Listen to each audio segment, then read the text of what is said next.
What's up, guys? Welcome to Remax episode 37. I'm here today with I was gonna say Huck, with ZombieGrub and Rifkin.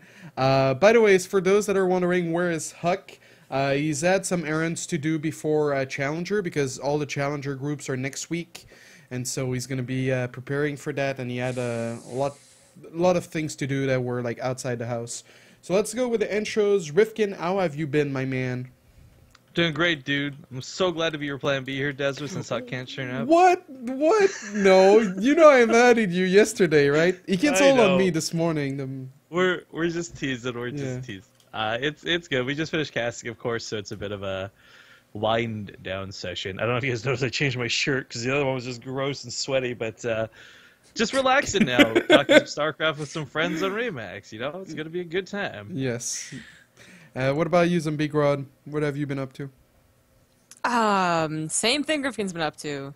Well, and I play Mass Effect and watch the X-Files. You also didn't change your shirt, so don't try and get off with that same thing Rifkin's been up to.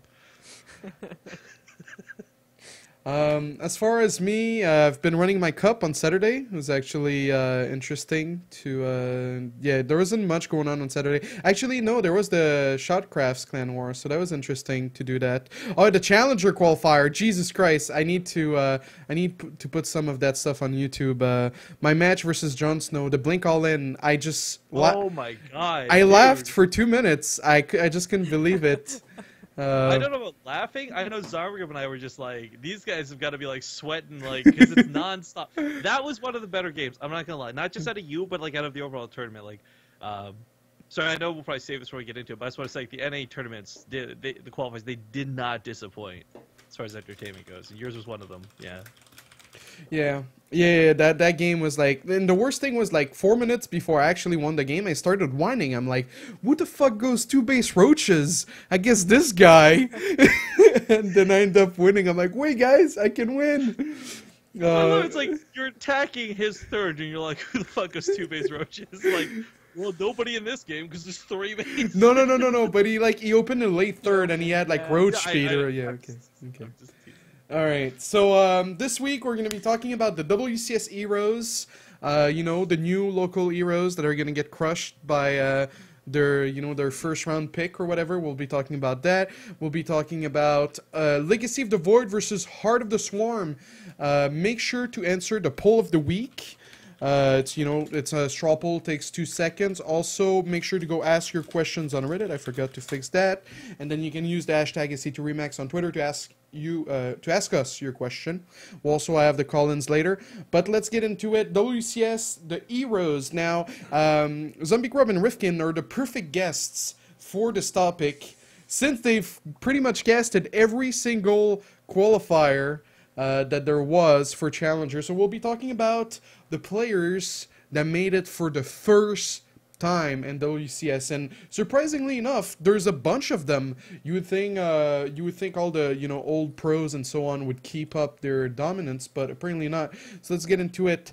We'll start with I'm actually missing the Liquipedia link, but for Europe, there's 4 players: Sol, Petrius, Elazar, and Kungfu Panda. So let's just start with Sol. Sol was on a Fnatic until they decided to close their doors. Sorry, which we're looking at, just so I have the names in front of me? Sol? No, I mean like what link or what? Oh, yeah, the Google Doc. Here. Oh, yes. I'm in the Google Doc. That's what I'm asking. Okay, yeah. Sure. Here's the link of the Liquipedia Challenger. Okay. Okay, sorry. Yeah, you said a link, and I was looking for a link. I'm like, what am I supposed to be clicking on right now? Yeah, no problem. Yeah, they haven't posted the matchups. I'll have to go get them somewhere else on Reddit or whatever. They're on Apollo. He's tweeted here. I can actually just Google that too. But yeah, ZombieGrub, what do you think about Sol? Polish Terran. I was kind of trying to remember who he was, and I remembered he actually the guy not on Fnatic.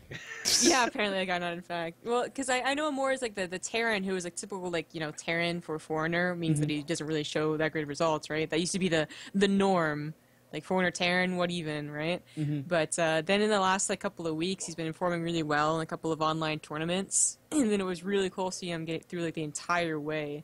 and I'm glad that like foreigner Terrans aren't a joke now. Yeah, they're well. It helps that the Widow Mines are so strong, but protest bias aside, if we talk about someone like Elazar, I actually put him down in a previous Remax episode. I don't know if you were here, Graham, but I know you love him because he's in every cup. Laser? Yeah. So I thought you were talking about Killazur for a second. Sorry, yeah, the accent, yeah. Yeah, Laser is a strong Zerg player for sure. He back in the Gomer StarCraft Monday Cups, before those were canceled, Zotec Cups, like you'd see this guy's name everywhere. I didn't, to be honest with you, when I saw his name in the bracket, I'm like, I know this is a good Zerg player. I don't think he's going to qualify though. But when he did, I was very happily surprised because he's a guy who's been working at it for a long time.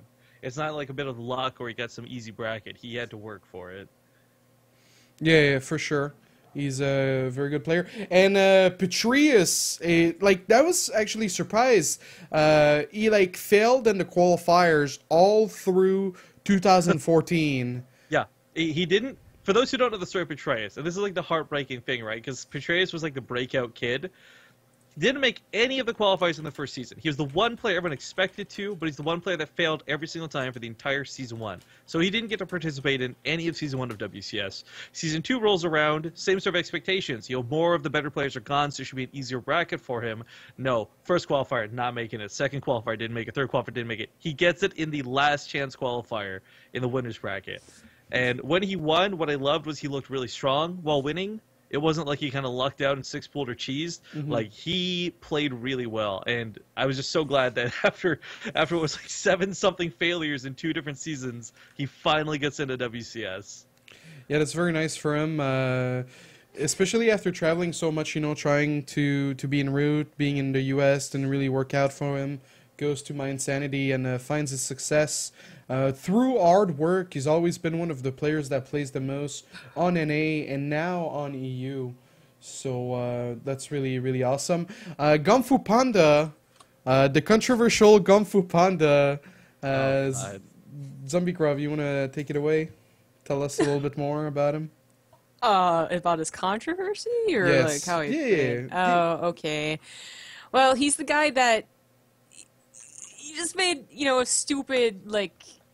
It was like a joke that got taken too far, I think. It wasn't even that bad. I mean, you read the thing and it seemed like he was desperate, but also like could have easily been like him joking. Basically, he was like, "Man, I'll do anything if you help me out here, or whatever." Mm-hmm. And the guy was like, "Oh, really? Would you give me like $2,000?" And he's like, "Well, I don't even have that much of money, but fine, sure." And so then they submitted this, and this was enough for Blizzard to be like, "No, you're out." He basically got disqualified Season 1 for attempting a match fix or whatever the case. Like, he's like, here's $50 through the game for those who don't follow the story. Yeah. And the funniest part of that though is the guy that like baited him into it got disqualified as well. Oh yeah. Well, I like that zero tolerance though. That should be the case. Yeah. We got so many fishy things going in the esports, but they were on top of that and they made sure that there was no chance anyone else made that same mistake. So I thought it was well handled by Blizzard. It was unfortunate for both players, obviously. Yeah. But I like Kungfu Panda now, to be honest with you. This was a guy who was like the cheesiest all-in-ist European Protoss, Like, if it wasn't a 3-gate, it was Blink, and there was no variation in build for it. But he's shown, he didn't qualify for the first season, he got disqualified, and that sucked. But he showed really good macro games last season. He's shown even better macro games at the end of last year.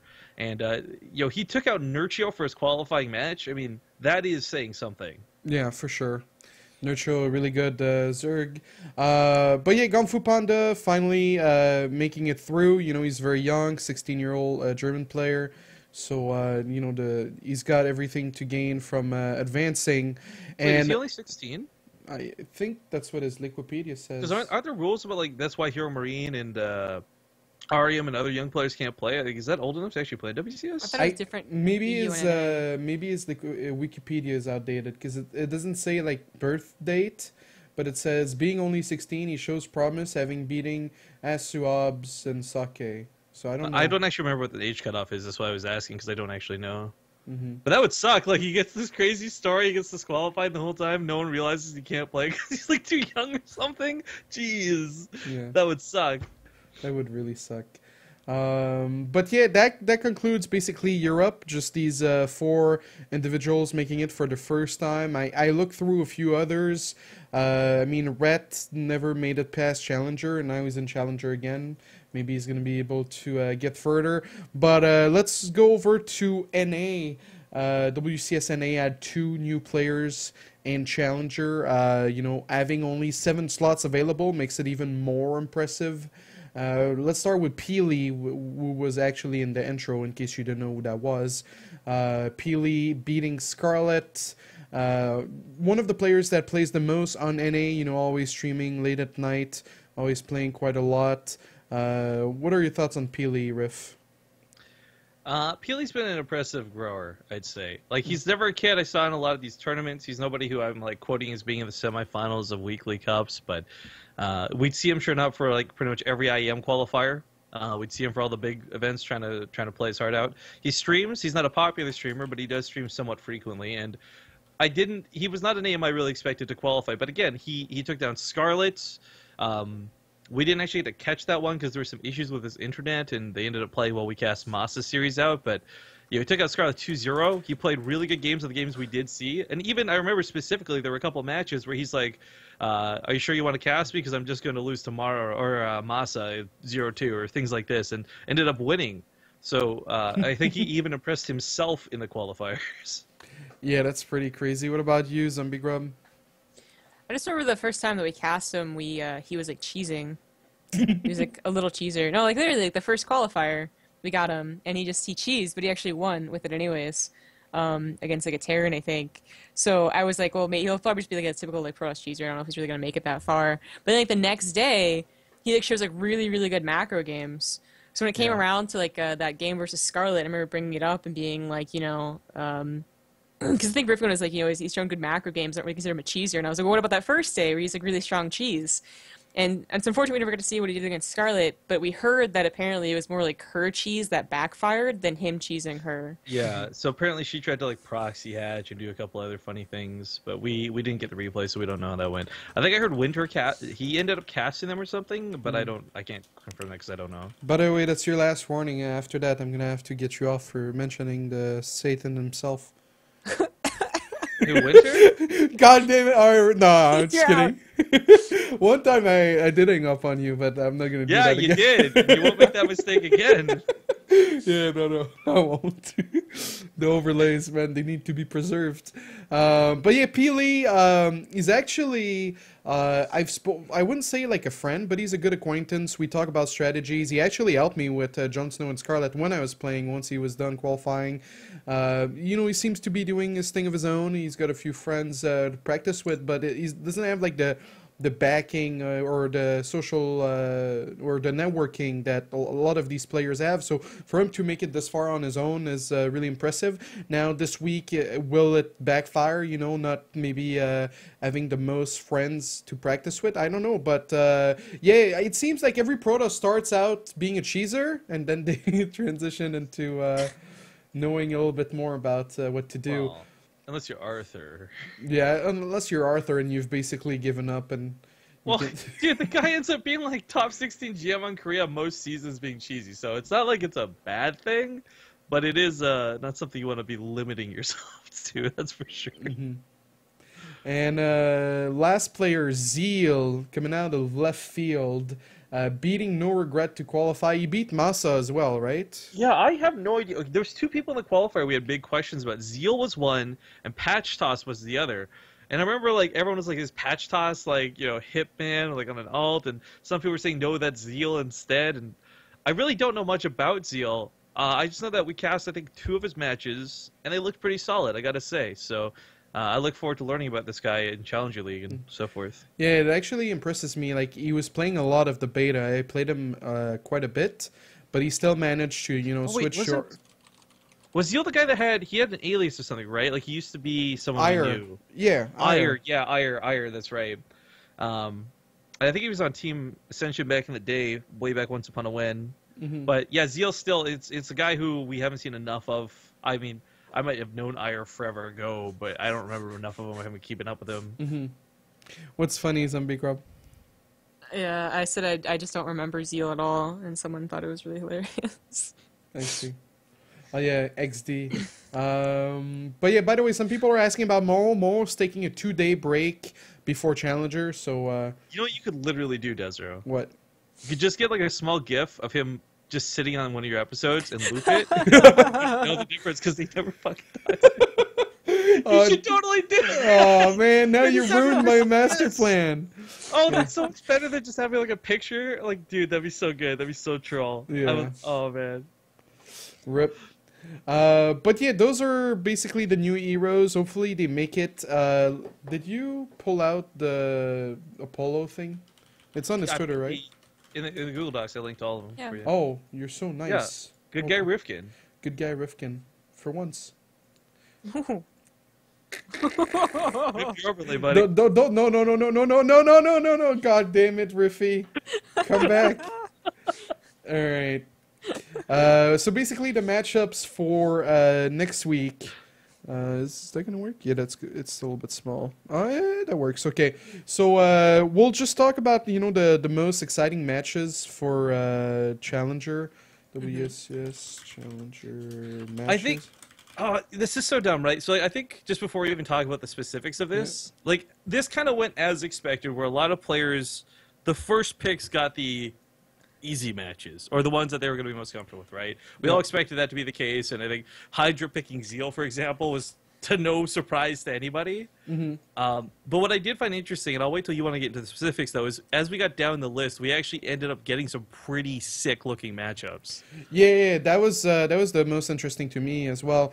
Let's start. We'll go by order, basically. So Bunny ended up picking Pisty Cutie in the first. I mean, it makes sense. Bunny he beat Happy in the Fragbite Masters. Bunny's TBT is God mode. Yeah, exactly. Showtime feels most confident and is versus Zerg. Peaks Elazar, one of the new Zergs. 4GG with, again, his TVT. Very good matchup. And then that's... I'm a little more surprised the Bunny didn't pick Soul, to be honest with you. Like, if anything, if it is like... Because I believe the way they submitted it, right, was players submitted a list 1 through 7 on priorities, and then the admins assigned based on the priority. So if Bunny and Showtime both pick Beastie, obviously Bunny gets Beastie, and then Showtime will get whatever number 2 was on his list, and so forth and so forth. I really thought 4GG was going to be the one who ended up fighting Beastie, if anything. Like, not... I don't know, Soul is just, like, again, to me, a lot less strong than Beastie. So that's a really interesting pick out of Bunny. But Beastie is like, I guess a little bit more predictable than Soul. Soul is really new, so you don't know like what he's capable of. Beastie has been around for a while. I can see that point of view, yeah. The next two match, Snoot, Bly, and TLO Nerd Show, that's like very surprising. I don't know if they like talk to each other. They're like, all right, let's pick a Zerg each, and then we'll help each other out. Because I mean, the ZombieGrub. Well, go ahead, Rifkin. No, let ZombieGrub go first. I'll say everything after. Okay. I was gonna bring up that everyone was joking while this was going on that no one wanted to pick Protoss. So like, you just have like all the Protoss on the bot because they don't have swear hosts anymore, and no one wants to pick them. Or like Terrans might go max, no one wants to pick them either, and everyone was blaming the new patch as why there's so many ZVZs. Yeah, that's actually a very good point. Cyril though doesn't give a single fuck.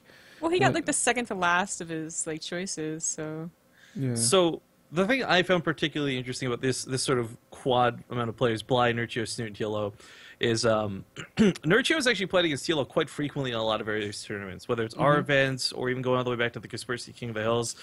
And this is one of those first instances where you go like, oh, well, he didn't pick somebody he could easily beat. You know, Nurtio has wiped the floor with TLO's wiped the floor with Nurtio. They've actually had a pretty good back and forth.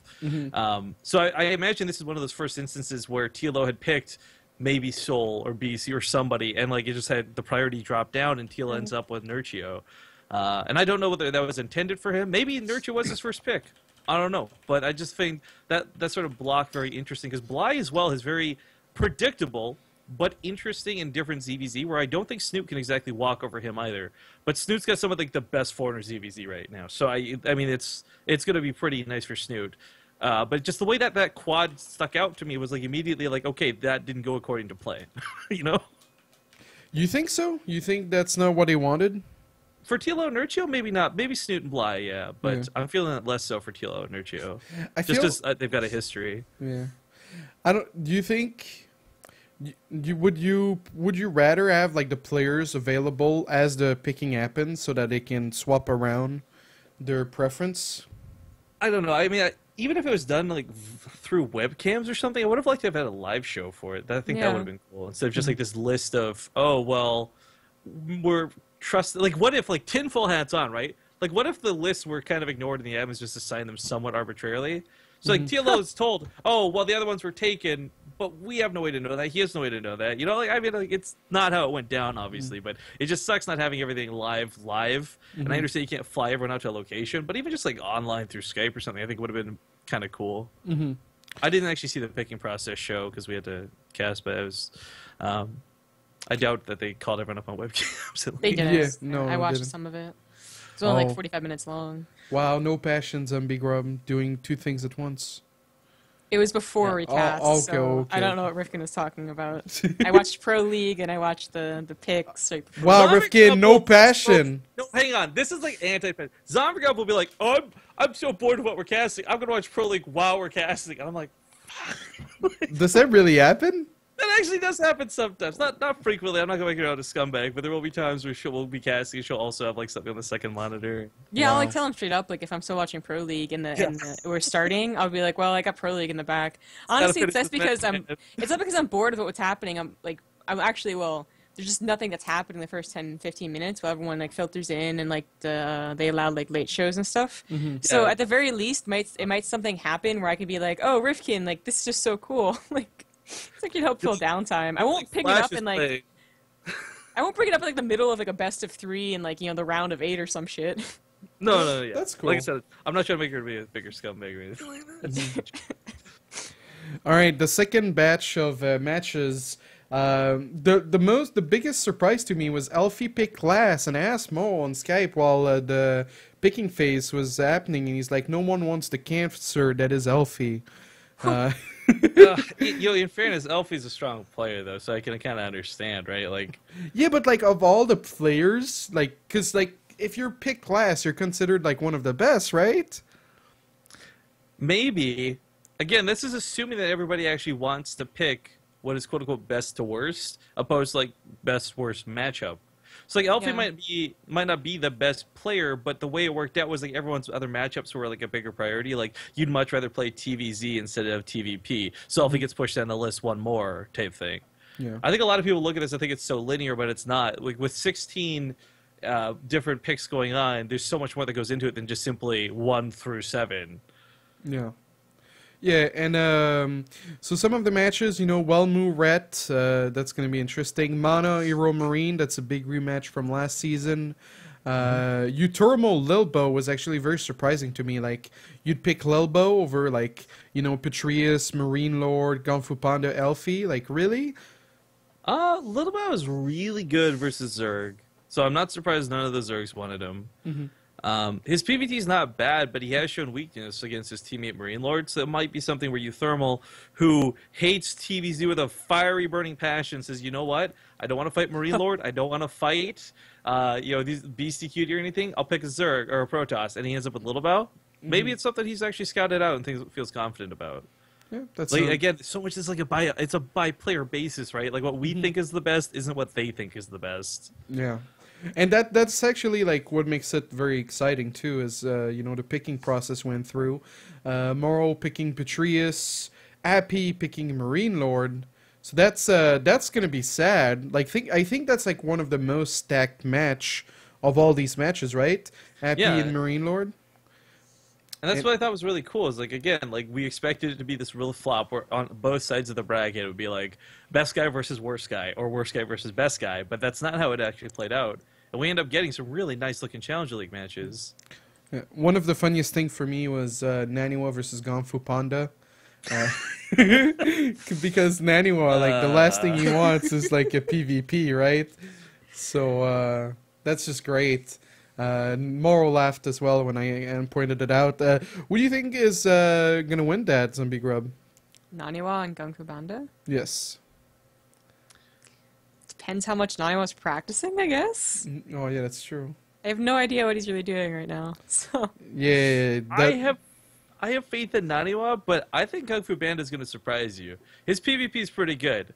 Like, he took on Haswabs, and I remember thinking, like, oh, this is going to be such a walkover for Haswabs, right? Mm-hmm. And, of course, this is still when Haswabs is active. But he wiped the floor with Haswabs, man, in macro games, in Colossus versus Colossus and Tempest fights. Like, I have a lot... I would not be surprised if Kung Fu Panda upset everybody with that, to be honest with you. Mm-hmm. Yeah, well, hopefully for him, it goes his way as his first time in Challenger. And then last but not least, Targa versus Elfie, which could go either way. And those are your WCS EU matches. I would give you the Liquipedia link, but it's not updated yet. I gave a little bit of a hard time to Ayoka on Skype, but it's still not updated, so... yeah. So, for WCS NA... that was rough. Well, it's not just that it's rough. I'm not sure I fully understand and agree with this different segmentation they've done with this. Mm-hmm. And I voiced this earlier. I don't remember if it was to you on Remax or Late Game or somewhere, but when everyone was talking about the concept of the regional log before I came in, you're kind of band-aiding the problem. You have your favorite foreigner lose in the round of, 16 instead of the round of 32 or something like this now. Mm-hmm. And by segmenting all these off, you've got Copa America taking a section. You got the WCS America or NA, which is like the big section, and then the C folks on the very bottom, and they all go to premiers through their Premier League through their different divisions. Mm-hmm.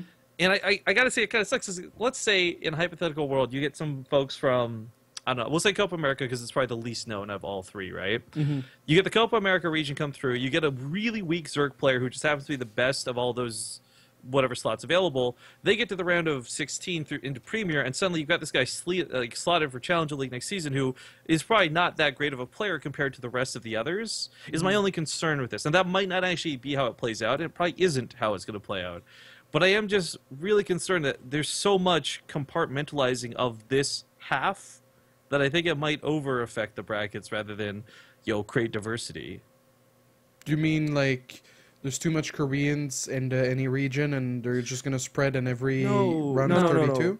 What I mean is, like, let's say, okay, I can't think of a name because I really don't want to, like, piss somebody off, but let's say there's Rifkin the Zerg, the Brazilian Zerg, right? This guy Rifkin has no affiliation with me, just a similar name. And because there's a less diverse player pool, it's like, you got Cats Major and then Jim Rising and maybe a fourth that we don't know about. And let's say that fourth is Rifkin, this Zerg. And that guy is just terrible, but he's better than everyone else in Copa America. So he gets through Challenger League because he's made it through this compartmentalized section of the brackets. He gets to the round of 16 in Premier or whatever, and all of a sudden, like, it's like Diamond League versus Grandmasters, just because, like, the skill difference, that gap. Mm-hmm. Yeah, saying there's going to be a lot worse players actually getting through. Basically, like they might be good for their region, but not very good compared to everyone else. Yeah, well, that's kind of I don't know. I think that's the reason they only have like 2 slots for Premier. China has 2 slots. Yeah. Well, that's a whole other thing. Yeah, there's China over there as well. Like it's so heavily compartmentalized in this half. I mean, so far so good. Like everyone is also worried that the Challenger picks would be garbage and terrible too. Those turned out pretty good, and then maybe this turns out pretty good too. But I'm kind of a cynical guy, and I am a little bit worried that it might end up being kind of bad, depending on how the outcome is. But at the end of the day, the truth is the best players are getting through the furthest. So it's just a matter of like, okay, we had a less exciting round of 32, but we still got a good, exciting round of 16. Yeah. My biggest problem is the Koreans from America. They're all from America, and so they're pretty much guaranteed to get it to the round of 16 without playing each other. Because they're all from the NA region. Because the way groups work... I don't know, dude. What? I don't know. You say that, and everyone's like, Koreans guaranteed win. But, like, Stardust is a pretty good example of how that's not the case. Yeah. I mean, he almost didn't even qualify, for God's sake. And he lost his third qualifier to some... or second qualifier to some Terran player who 2-0'd him that had never even hit GM before. It was like a Masters League Terran, War Chief something that no one had heard of. I remember that broadcast, everyone was like, did Stardust just not show up? Was it a walkover? Like, who's this guy that beat him? There's no way this Masters League player beat Stardust. But he did. And it was like 2 hours into the broadcast that it took to confirm that because there's so many rumors flying around the fact that nobody believes Stardust would have lost that. Yeah. So I agree. Koreans are stronger. They've got a better chance to soak up a portion of that bracket. But I think through these qualifiers, we kind of learned that that's not a guaranteed thing. Yeah. I think the ones that are left behind, call it that, right? The ones that are actually in America are the ones that people can beat. Hydra versus Zeal is like, that's probably not going to happen, right, for Zeal. But Violet QXC can sometimes be on really, like, sharp form and do really well. I believe you can do it versus a Zerg. Hawk versus Stardust. Stardust is the prime example we just used, so his PvP might be, like, effed up that day. All right, there you go, Hawk. Suppy Jaedong. Okay, he's probably not doing so well there either, because Jaedong's CVZ is still apparently very good. But he's CVZ, so maybe that, gets, like, thrown into the air and whatever. But do you guys actually know that Suppy is, like, part of the top 4 for Heroes of the Dorm? And that he's like the favorite to win and get the scholarship? Yeah. Yeah, dude. It's fucking Suppy. Suppy's like, he's like the North American half swaps, right? He can play, like, 5 different games and still be a champion in each of them. Yep. But yeah, that's pretty cool. Hopefully he makes it. But going back to... I'm showing you every tab I have open. Okay. Going back to those matchups. Kane Peely Peely. Is the dream dead for Peely Peely? I mean, Scarlet is not as good as Kane. Man. I don't know. Kane is such a... He got further than anyone expected. Like... And I'm just saying, he only lost when he finally took the slippers off. I'm just saying. But... I think Peely Peely's going to have to work his ass off for that one, because Kane has been for a long time one of the best North American Zerg players. Like, it's really hard to objectively call him the best, but he is up there, like, seriously. That's going to be a hard match for Peely Peely. I don't think it's impossible for him, based off some of the games we saw in the qualifiers, but he's definitely going to have to work his ass off and not underestimate Kane in the slightest. What about Puck, Xenocider, ZombieGrub? Who are you favoring? Who's Xenocider Puck? Oh, yeah, the Irish chef. Yeah, right. It's the match. Go. Well, it's not Legacy of the Void, so. Actually, yeah, because we just had these guys on for Legacy of the Void show match. They played each other in Irish Chef. These guys keep ended up hitting each other everywhere they go. They're either gonna be best friends or worst enemy. Actually, Xenocider beat Puck for WCG back in 2013. Wow. Yeah, that was back when Puck was much better than Xeno. That was like the big breakout of Xeno back then. But I'm rooting for Xeno. Even though, like, I always never give him credit for being a good NA Terran. What about you, ZombieGrub? What do you think is going to come out on top? I give it to Xenocider, too. Xenocider just has the confidence, man. He can do it. Well, he just, I don't know if you guys saw, he tweeted a picture. He just went to prom. like 2 days ago, yeah. Yeah. Oh, dude. And then Moose Skills keeps tweeting a picture of him when he's a baby as well, like basically throwing up the gang sign in the mirror selfie. Yeah. I love Xenocider. And the funniest thing, the reply from Hydra was, "I want to pick you." And then no one knows if Hydra meant like for WCS or if it was to go to prom with. Oh. But in the end, yeah. But yeah. Actually, did you see that shit with Hydra, by the way? I couldn't believe it. What happened? The confusion with him and Violet. Oh yeah, that admin. Basically, ESL going, "Oh, all Asians look alike." Like, no, that wasn't it. Their names are very similar. Your names are you look whatever. Like the part that killed me for that though is like in the middle of that conversation, he says, "Do you think I'm Violet? I'm Hydra." And the guy keeps talking to him like, "No, you're third seed," like or whatever. Like.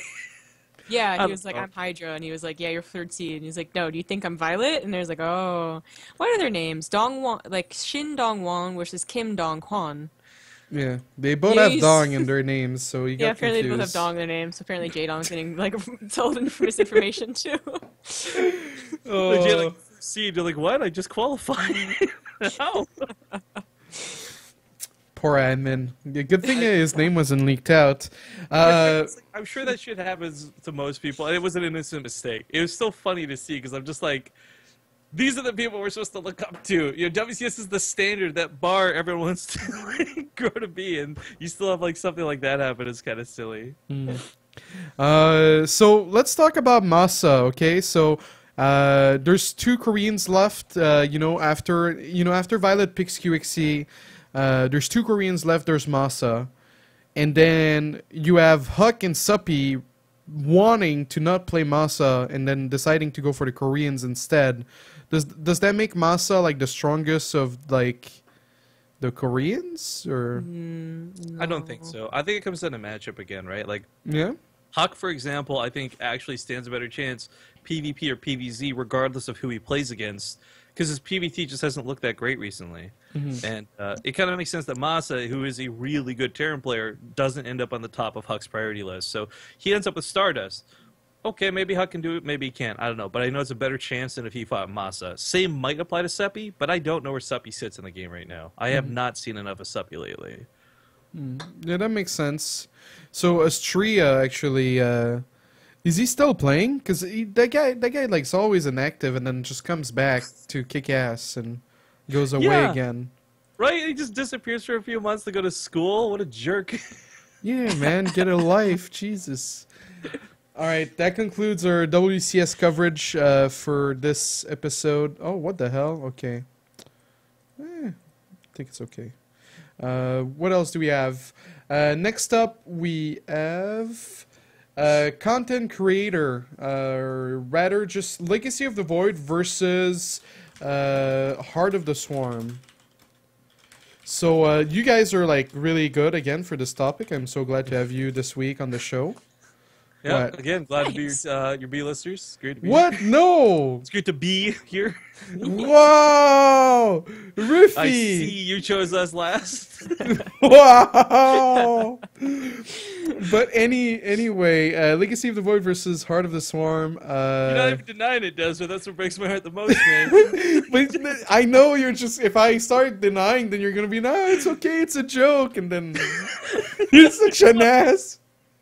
Yep, pretty much. Yep. Yeah, you asshole. So anyway, there's a poll. We didn't get as much vote as I would have liked. Go vote again if you want. But basically, like, what are you more interested in? And actually, the votes are very split right now, as you can see here on the second screen. What? This has happened with like the last 11 straw polls we've done for anything on the channel. We'll be like, do you guys want to see like match A versus match B? And it'll be like 80 votes versus 79 votes. I'll be like, who's more beautiful, me or ZombieGrub? It'll be like 110 votes to 100 votes. Like, I don't know what it is with straw polls lately. People can't vote on these damn things. It always gets split down the middle. They don't want one to feel bad. Yeah. But what about like viewership wise? Like, what do you think has been most successful for base trade, Heart of the Swarm or Legacy? That's not that's really hard to say. Yeah, you can't really answer that because there's so many different things. Yeah, Like we just had WCS like 8 days in a row or whatever. That was all Heart of the Swarm. And Legacy that's of the Void more happens like concurrent once in a viewers. while. Yeah, I mean, like it's also Legacy of the Void right now has this huge hype factor where it's still new. Like, it's not like, oh my god, it's ruling Twitch. I mean, you look at Twitch, it's probably like one of the least played games right now because of the limited beta access. But it's safe to say that we've had higher viewer peaks for Legacy of the Void, but we've had more consistent viewership over the longer hours for Heart of the Swarm. And when it comes to things like the Alima League or Legacy of the Alima League, the viewership there is still somewhat similar. So it's really hard to say one is better than the other. But I think as Legacy of the Void introduces Protoss as a race, I think it'll get more interesting. Because right now it's literally ZVZ, TVT, or TVZ, and there is no third option or fourth option. Yeah, it's a little bit bad. The tournaments, there's just so much zero Protoss. But going forward, like, what do you think? What do you think the trend's gonna be? Because now with WCS, yeah, there's gonna be a lot of Heart of the Swarm. But go on. Yeah, well, that's the thing, though, right? That's the center of StarCraft 2. At the end of the day, whether you love Legacy of the Void or not, you know, your passion for it doesn't change WCS's choice to still use Heart of the Swarm, and that's sort of the gold standard, right?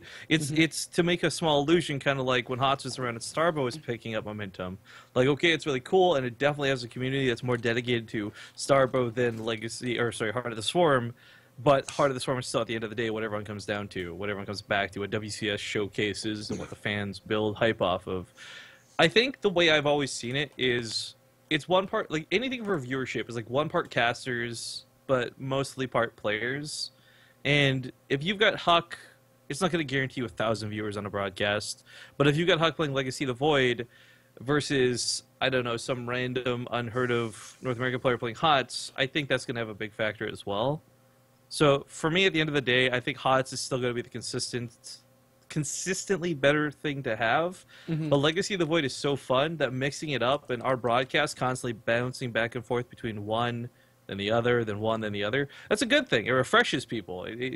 Suddenly HOTS seems so much less stale when you know that there's other options of casting for Legacy of the Void. What about you, ZombieGrub? Do you feel the same? Well, I just wanted to say that it's really nice to have both right now. They're filling in a lot of different ways to, you can jump through a game and have the same exact game except something's a little bit different. So it's refreshing, but it's still your cup of tea, right? Just a different cup of tea. Whereas opposed to going to CS:GO is completely different. But you actually have like people still want to see the ultimate game of a game that they understand and know what to expect, which is Heart of the Swarm. They want to be like, yeah, he did that build absolutely correctly. Yeah, he did like the micro perfectly. Where in Legacy of the Void, you don't have that. They're like, well, maybe he used Ravagers correctly. Like, I don't know, maybe that was the way to go. But then there's also people who love the new stuff who are like, yeah, I don't know how the fuck to use Ravagers, but I love that they're doing it. Like, I like this chaos, and like, you can get both. You can be either person, or you can be both people, and just wait for one of them to show up. Like, it's fantastic to be a StarCraft player. What a time to be alive.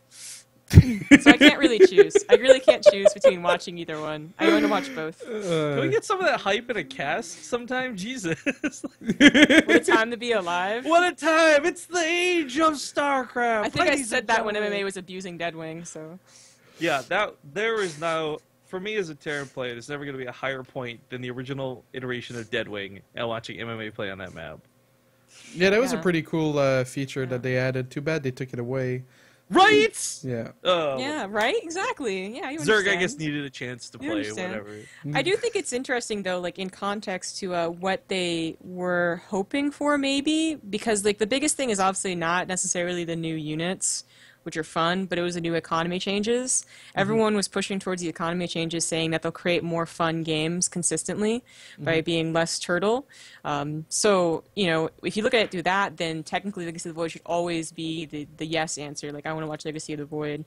And really, it hasn't, It's actually made me, like, appreciate, I guess, Heart of the Swarm a little bit more, even if it still had turtle games, which the Swarm host nerf, well, well against. Yeah, right now it seems very confusing for players. Like, sometimes you'll see like a lot of players for Legacy, but that's because the Muslims on it or Stefano's on it, and then sometimes you'll see Stefano start late, and then there's a bunch of like Heart of the Storm stuff going, so you won't see like that many viewers for Legacy, and it's gonna be I wish I could go to bed tonight and wake up at the end of the month when those Team Liquid threads with the stats of every streamer every month. Have you guys seen those by Conti?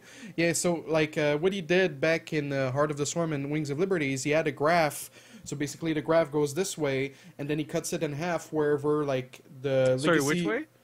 He cuts it in the middle. Like, so let's say there's a bar, right? And he cuts it in half, and then like the bottom. We can't see your hands. Yeah, I know, but just let me go. Anyhow, Keep going. so like you see how much How many percentage? things- No. You see how much percentage is Legacy and how much percentage is Heart of the Swarm for personal streamers, and that's gonna be very interesting to me because right now, like, do I stream Legacy? Do I stream Heart of the Swarm? Do I keep my tournament in Legacy? Do I go back to Heart of the Swarm? Like, it's like what the fuck? What the fuck does the people want? But now for next topic, David Kim speaks up or talks about the economy post made by Zeromus. You guys saw that, right? Yeah. ZombieGrub I was casting. I summed it up rather well. It's just like another one of those things where I'm trying to make sure like the stream's not breaking. I'm doing XSplit. You're just like, oh, David Kim said some cool things. I'm like, great, I'd love to fucking read it right now, but I can't. So basically what David Kim said, he said like, this is so positive. I'm really impressed by the the work that they put in to explain their thoughts, and I don't agree with them, and we'll keep doing what we're doing. And it's sort of like what was the feeling you got from that? He didn't really say that. It wasn't as like brushed off as other things in the past, which is what was nice. Because Yes. that used to be their actual response. Like, we like the way that we see things going. We like that the Oracle kills workers, and we shall continue.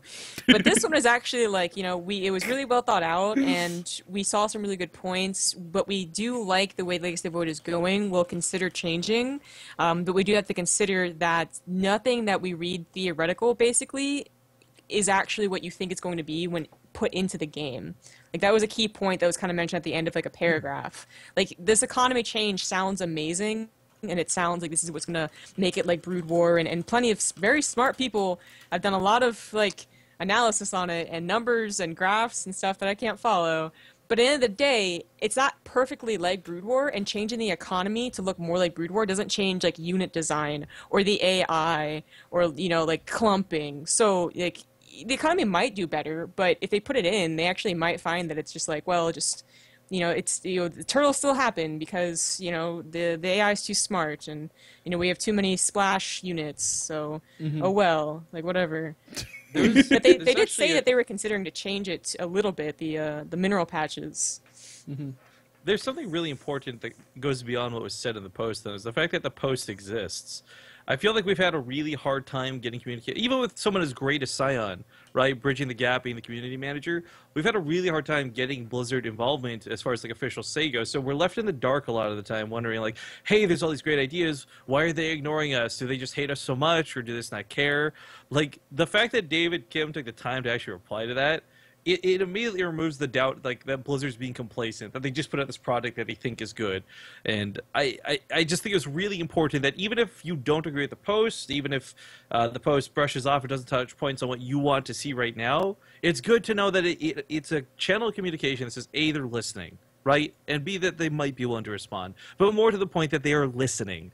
And that's a pretty big deal, because right now StarCraft 2 has been in such a funky spot. And we've had a lot of people quote, like, oh, these other games got this resurgence of hype because, Valve took the time to actually fix CSGO, and they listened to the community and blah, blah, blah. And while I don't think StarCraft 2 is so bad that it needs, like, oh my god, crazy interventions, it does need a bit of, I don't know, just that communication. It's really good to see that they are listening. Yeah. I'm actually a little concerned, honestly, about, we talk about economic changes everyone has since the beginning of StarCraft 2. Brood War elitists came in and, said that StarCraft 2 was going to suck. That's what they said, and they still kind of believe it, so whatever. But that's, in the end of the day, I don't think it's like StarCraft 2's design that's really going to bring in the viewers, okay? Like, Legacy of the Void doesn't bring in that many viewers, even with the hype. The games should be better according to what they wanted, but they're not necessarily like the end-all be-all of a RTS game, and that they're gonna just completely let us forget about things like, good chat interaction, marketplace, skins, UI changes, like everything that actually makes people love a game in today's day and age. We're just gonna be like, oh, well, we want to focus on the technical things because it makes it sound really, really smart. I'm worried that's going to happen, because that's all I've seen in the Reddit threads lately. As opposed to when Legacy of the Void first came out and everyone was like, hey, here's a list of things you can include. Bam, there it is. And then it gets, pushed away, because that's what Reddit does. Yeah, Reddit is always hit and miss with things they want. But one thing that's been answered is that the top 20% of ladder active players will get into the beta. Yay! Yeah, I thought that was really cool. So how does it feel, Rifkin, to finally get into the beta? Well, desRow, I've not had access this whole time, and it's been a really tough uphill battle having to... No, I actually like this a lot, because hear me out, right? Like, Yeah. because I still play the beta, and there are huge queues. It sucks. And the problem is what they did was they gave a lot of beta keys to people who played the game for a day or two. They cast a match here and there, and then they just don't do anything else, right? Like, God forgive me for saying this, but take Husky, for example. The guy logs on to cast the odd replay or two, but it's more or less a wasted invite because we don't know if he's actually playing or not. Whereas if you got somebody who's been grinding up the ladder so hardcore that they made that 20% top just so they could get into the beta, they're going to play the beta because they earned it. And it's going to make perhaps a little more rejuvenated, because you'll see players like TLO and others tweet too, like, it sucks having 10-minute wait times on the beta. If you try and play Archon mode, good luck. Unless you know somebody specific is queuing up for Archon mode, you'll sit in that queue for 20 minutes. It's horrible. So Yeah. I think that it's really, really good that they did that, to be honest with you. I like it a lot. Yeah, and I mean, I like, also like that they've gone. By the way, this might be a little bit underlooked or undervalued by others. I really like that they haven't gone through the process of keys for this, because in the past there's been so much scamming with keys with Heroes of the Storm. I remember there was like these like sort of giveaways for the keys that were like total scams, and people you started having threads banned on Reddit.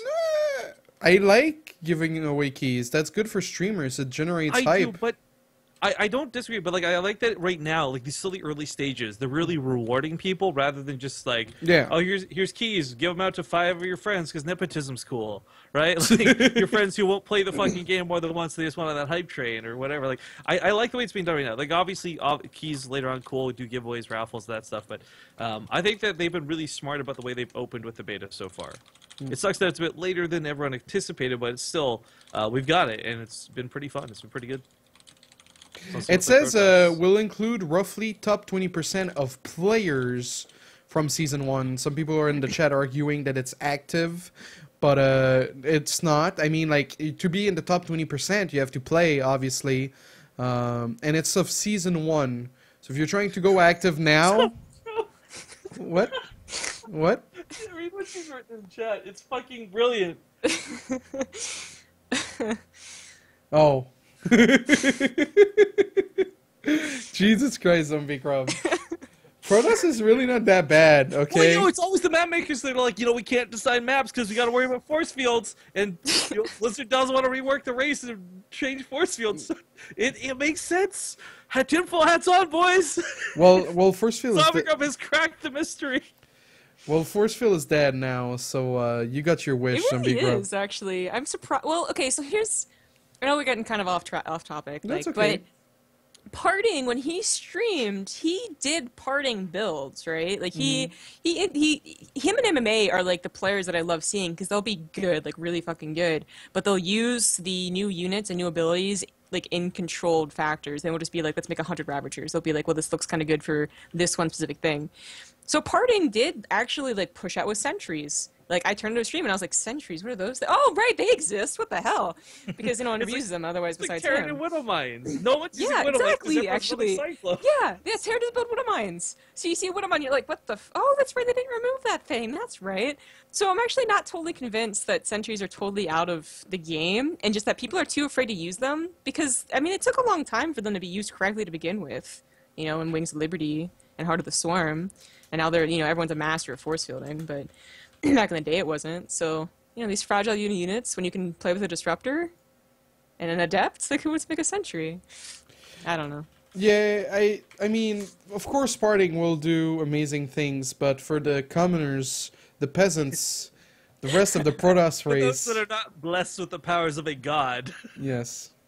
It's just force field. I don't know. We'll see. We'll see where the maps goes. But I agree with you. The map makers are limited, and Protoss gets a lot of hate for valid reasons. But yeah, so basically, if you were high plat to Diamond to Masters to GM, the chances of you getting a beta key very soon, according to David Kim, are really good. But Desert, what if I'm like high plat, low diamond? Where do I fall into that category? Well, it's top 20%, and Diamond is 13%, and Master League is 2%, so that leaves a like 5% cushion of like, were you actually good enough in Plat? And then if you are not Plat, then you just need a friend that is Plat, and then you can use his account. Blizzard isn't doesn't ban that much for that. Well, yeah, you still are not really allowed to talk about it. So. Yeah, I mean, like, I would not advocate it. Oh yeah, obviously it's at your own risk, but you know, the next step, if you're not good enough, is to find a friend. And if you don't have any friends, well, I'm sorry. We'll see you in the beta at some point. Oh. What? So What'd you say? rude. What did you say? No, this is right. Jesus. What? Hey, what's the next topic? What? Jesus, Riff. All right. I think. Okay, we'll just keep going. What? Marine King. So basically, MVP responded to Marine King match fixing scandal to the Marine King issue, and it's so stupid. It doesn't make sense. Like I don't know who wrote that and was like, yeah, they'll buy it. It'll be fine. Don't worry about it. But basically, like they made Marine King step down as their team captain. And then to go along with that, they had an explanation where they reviewed the replay, and they said, like, you know, it can be taxing to be a pro gamer. You're not always going to play at your best, but we know that he didn't do it because he told us so. Okay, so who is Jeef, by the way? Like, I've never heard of this guy before. Team manager.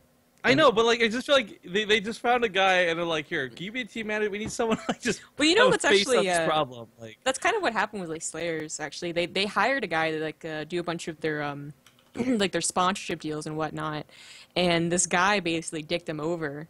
But he spoke English, so they were like, oh, Jeef is a German guy, by the way. On yeah. on Liquipedia, I didn't know. Totally I'm not saying it's actually sense. what happens, German but team I'm manager imagining for Korean team. I'm imagining this what happens actually a lot with teams, that they'll find some guy who speaks, you know, a decent enough English, and he'll be like, look, I'm a team manager for this like B team.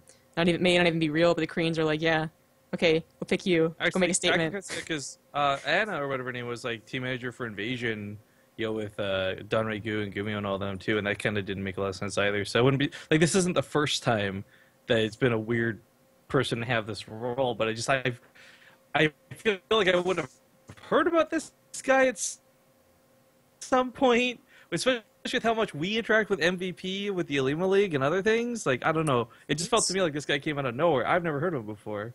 But I'm also maybe completely ignorant, and I'm willing to admit that. Yeah, he's got glasses. He's 25 years old, from Germany. I've got glasses. Yeah, and he plays... Can I manage a Korean team? That's right. And he plays random. All right. Well, no, but just like... the whole statement of being like, okay, so Marineking, he didn't fix it. He didn't fix the match because we asked him and he said so. And we reviewed the replay. Okay, so I know everyone's so gung-ho on like that was match fixing, right? And there's shady bets and there's a lot of stuff that says like, okay, maybe it was.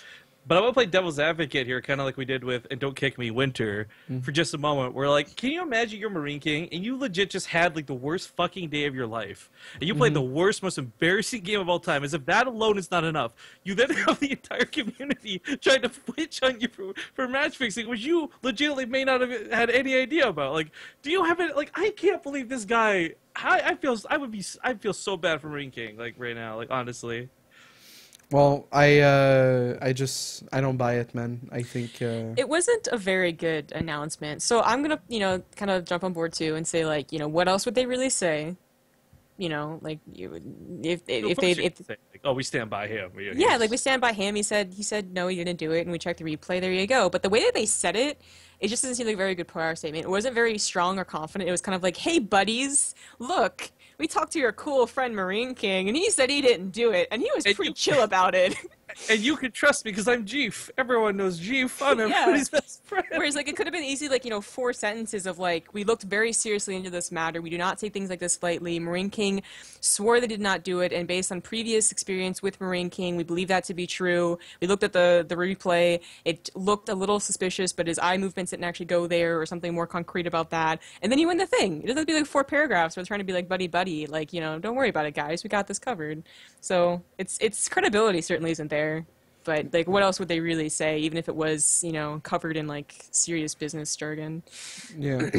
It's a lot of weird stuff happening in Pro League, like some players leaving Prime for StarTel, and then StarTel tweeting that they don't have any main sponsors. Yeah, didn't they have their jerseys for, like, that week? Said, like, we need a sponsor or whatever. They need the thing, just like Xenix. Jesus Christ.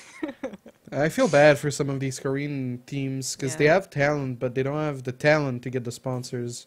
Yeah. No, like, I always thought was the saddest one because you, I forget where or how, but you actually, their team manager, what was his name? He was actually very popular. People know him well. Irai. Yeah, something like that. He told, like, it was telling them about how he got, like, sponsors originally and how they got partnered with LG, I think, back in the day, and how he would beg companies go and sit in the waiting room for, like, hours and hours, and he had, like, a whole, like, file thingy of, like, people that would potentially get interested in them, and they only ever found, like, the one sponsor, LG, and then they apparently screwed him over, so it's very sad. Well, hopefully Pro League doesn't lose too many teams for next round, because that would suck, because they've been producing very good matches and content. And even though we're not going to go too deep into it, there was a question on Reddit It's not a question period, but you know, while we're talking about Pro League, might as well cover it. And I know you like Pro League, ZombieGrub. So, what was the question? Pro League. What do you think about Pro League Round 2 playoffs matches so far and upcoming finals? Jessica. This is a question. Yeah, for Reddit, yes. Oh, from Reddit. Okay, Yes. I thought I saw it there. Has the finals been released? Like, who's... No, the matchup hasn't been released yet. Oh, okay. Well, I'm really quite disappointed that SKT didn't win. But, you know, that's whatever. That's fine. That's okay. CJ has just been, like, on fire for whatever reason. I don't know actually how to explain that, but they're they're looking pretty good, and they're looking like they're going to take the finals. But Jin Air, I guess everyone was talking about the last night's games, which I I skimmed through basically, and how Maru was able to take out their ace of life, because Flash didn't even play, because he went mech, and how many people were really, really excited about that. Kind of thought that maybe Life got gypped a little, or KT got gypped a little, and I don't know. If you actually watch the game, it was actually a really cool game. Like, pretty long. Expedition Lost, Ultras and Lings were involved. It was kind of cool. I don't know. After Stats all killing SKT, I was really expecting KT to get to the finals, but Muru was just too strong, and I guess that's... I don't like the all-kill format for a playoff. That kind of kills it for me. But you gotta mix it up, so it is what it is. But yeah, CJ versus Jin Air. It's going to be on the 25th, the same day as the desRow Cup, by the way, which is the monthly final, round of 8. It's going to be at 1 p.m. Eastern. Nice. 7 p.m. CT, also casted by Take TV this weekend. Little shameless plug. Actually, so here's something that's kind of cute, right? And this isn't taking a jab at anybody, but I have yet to see any of the foreign, like in context of North America here, you know, foreign Europeans content producers start making any Legacy of the Void stuff. They've all been kind of jumping on, you know, oh, can we cast the Alima League? Can we cast the Lycan League? Can we cast the desRow Cup? Like, where's the Take TV, you know, Legacy of the Void Home Straight Cup? Or, you know, like, I'm just saying, like, it feels like, what's going on, Europe? You guys are usually the ones, like, the first one to make all the content. We have to beg. Why is it the other way around? Is that a good thing or is that a bad thing? Yeah, well, Take TV with his new house and lots of projects with Heroes and CSGO and Hearthstone. Maybe he's got too much on his plate right now, but I have no doubt that he'll come back at some point with some content. Well, yeah, I'm not trying to call him out or anything. I'm just saying, like, it's really interesting that it's for the last 2 years of us casting, it's been us begging, can we get onto the train for these other events? And I kind of expected, like, okay, you know what, we'll trade out some. Yeah, like, okay, yeah, you guys can cast the Alima League. We'll cast your thing on Thursday. But so far, it's just been like everybody. It's been the North American guys, yeah, that have been leading the content charge, so to speak. Yeah, I totally get it. Next up, I kind of butched the title. I should have prepared that a little bit better. But before we get the caller, basically on our Patreon page, which you can check out at patreon.com/SC2Remax. Wait, you have a Patreon? Yeah. That's so fucking entitled, desRow. I can't believe you want money from the community. We'll get into that during the question period. Anyway, there's this perk at $35 where you basically give us your money and we promote one of your tournaments. Now, one of the biggest tournaments of the year has not been getting a lot of coverage, not been getting a lot of exposure, and so one of the guys, Joe from esports, Evan, will come on to talk about it. So I just wanted to make it clear that, you know, this is a thing, and this is why he's calling in. Not that we don't dislike call-ins. You know, last week we had 3 different with Rifkin, Destiny, and Zero Miss, but let's drag him in, which is gonna fuck the overlays in my life entirely. Once he gets here, I gotta ask him a question before you do, if that's okay. Yeah, that's totally fine. Hey guys, what's going on? How you doing? Joe, I got 2 questions for you, man. Sure. First off, how do I say your name on Twitch? Because every time I read it, I don't know how to say it. Because in my mind, it looks like kind of suicide, kind of like flogging dice. I don't know how to say it. How do I say your name? So Plagadice or P. Laguitas are okay. It's literally just... What? Those are 2 very different sounding things. It sounds so fancy, man. That's So not it's tomato, that's tomato and like alfalfa sauce. It's literally the email address that my college assigned to me, because my legal name is Philip, and I just thought it looked kind of cool. So if I call you Plaga Dice, you won't get mad at me. No, that's totally cool. What's the other alternative? P. Laguitas. Pileguitas. I like that. It's like Peely. Go on. So, the Kungfu Cup. No, hang on. My second question, Desmond. My follow-up to this real quick. Okay. How do you guys not have a Velo being like the forerunner on this like Kungfu Cup, dude? He's known for his Kung Fu on his Twitch channel. I'm just shocked. It's a missed opportunity. Well, he played in the qualifiers, and I think you guys actually casted him. So I hope you guys were doing the Kung Fu the whole time. That responsibility falls on you. But yeah, it's a little bit of a silly name, but we didn't choose it.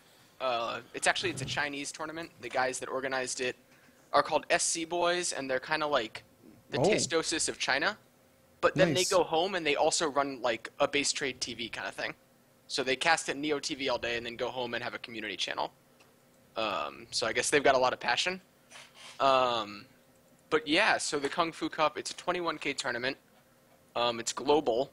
So we get the Koreans, we get the Europeans, we get Southeast Asians, NNA players. And it's run just like a GSL. Round of 32, round of 16 into the brackets. We've got a pretty sick studio that we're looking forward to doing at least the round of 8 and possibly the round of 16 from. A lot of people were actually... Was that you guys were using the qualifiers or whatever? Yeah, that looked really good. Like I, as cheesy as it was, like some of the effects and stuff were pretty good. Like I like the fire just kind of in the background of things. Like that was awesome. Yeah, it's the guy who does it. His name is Caruxel, and he's just like an awesome guy. That studio is literally in his kitchen. Like it's just a hobby of his running like this crazy studio. It's right next to the Fragbite Masters studio. But what was I going to say? I know a lot of people were worried about where the money was coming from because this tournament got announced right around the time of all the like sketchy Korean gambling shit. But it's the two big sponsors are, I'm going to say it wrong, it's like Duo TV, which is the Chinese equivalent to Twitch, if you guys have seen that. Yeah, because they have a lot of our VODs stolen and uploaded. But yeah, those are... That's the biggest sponsor, and then I guess the second biggest one is a company called Le.me, which is a Chinese company that's like Grubhub or Seamless, or like they let you order food, like from your phone in China, basically. That's cool. So they're it's real. It's not like dirty gambling money. And I think there's some Chinese keyboard sponsors too. Oh. But okay. yeah, we've been flying a little bit under the radar. We've gotten decent viewership. But I just figured it would be great to come on here, talk about it a little, and hopefully get some more people watching. Because we have some of the best players in the world going. Yeah, that's really cool. Actually, when you brought this to me, Naniwa playing Byung, did he take a game on him? No, he didn't take a game off him, but still, making it second in his group. You have someone like Trap, Nurcho's still in it, and then you have Sen, and actually Hyun. Player we haven't seen in a long time. Like I didn't know he was still a guy alive. We couldn't get rid of. Like, where has Hyun been? He used to be in every tournament, be in your face no matter what, and just kind of says I've won enough prize money. Slow down. Yeah. And actually, oh wow, what the hell? Suppy 2-0 Jaedong. Yep, yeah. I tweeted it at Apollo when Apollo was like, "Oh, there's no way that Jaedong is going to beat Suppy." Suppy just 2-0'd him last week. That's and crazy. Looked very convincing. Wow. Okay. That's very interesting. Matches left. There's going to be a match tomorrow. Cure, Jon Snow, Jigua, and Intense. Intense not making it in WCS. Can he redeem himself? Can he make it deeper? That's an interesting storyline. You have Bales also not making it in WCS this season. He's going to play Jim, Snoot, and Hack. When's your round of 16 scheduled for? So the round of 16, we're waiting. We've already had to move some stuff because of, like, Kespa Cup just was announced out of nowhere and was in the middle of our round of 32. Oh, God. Yeah. So, like, we're going to wait. The other thing is, for this group, all of the groups were drawn, like, by region.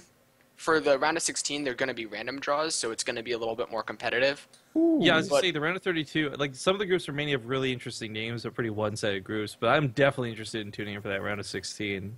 Yeah. But I think it's probably going to... And like I said, like Esports Heaven, we ran the qualifiers for outside of China. We're no longer running it. It's now the SC Boys, and we're just doing the English stream. So, like, I don't have quite the level of inside knowledge that I had for the qualifiers we were running. Mm-hmm. But that's still very cool. And for some of the people might not know on stream, it has the biggest prize pool of this year in terms of our online competition, right? $21,000. Yep, 21K. It's the only thing that came close last year was Fragment Masters, I think.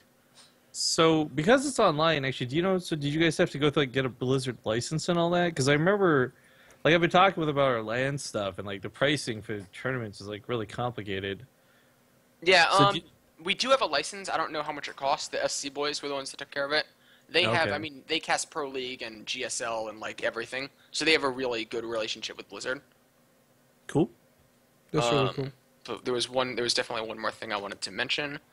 Oh yeah, the other thing is, supposedly it will be multi-seasons this year.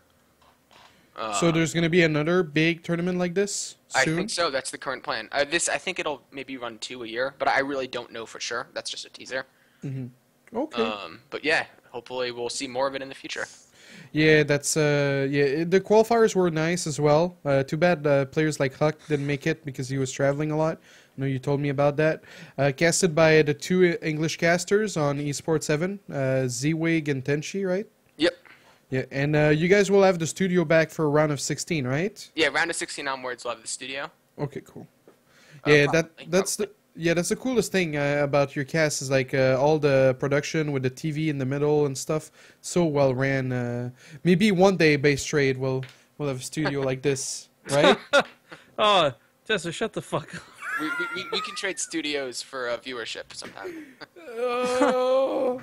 All right. Well, thank you a lot, Joe, for coming on. And if you want to come back later for the call-ins, for the questions, since you're a Patreon, feel free. All right. Thanks a lot. Take it easy, guys. Yeah. Take care. All right. Riff, you were so mean. What? How was I mean? Because I want you guys to be like beyond the summit. You need to be beyond the summit. Oh, like a studio? Yeah, like, Yeah, but beyond then the I'd have to be, fucking like- summit. I'd have to be in the same room as ZombieGrub, and I don't want that. No, we'd be in separate rooms at the same house and just green Yeah, screen the us studio, together. studio production in different rooms. I can do that. I'd be you know what we can do? We can have one of those like half crescent like tables and like have it on like the wall, right? So like I'm on one side of the wall, you're on the other side, and the table goes around through the doorway. Nailed it. That'd be perfect. Jeez. We hate each other if you guys can't tell. We're actually not good friends at all. Like, can't stand working with her. Can't stand sitting next to him. No, I actually, like, for the intro today, I went on your YouTube and I got some of the vlogs where you just sit next to each other and talk about the event.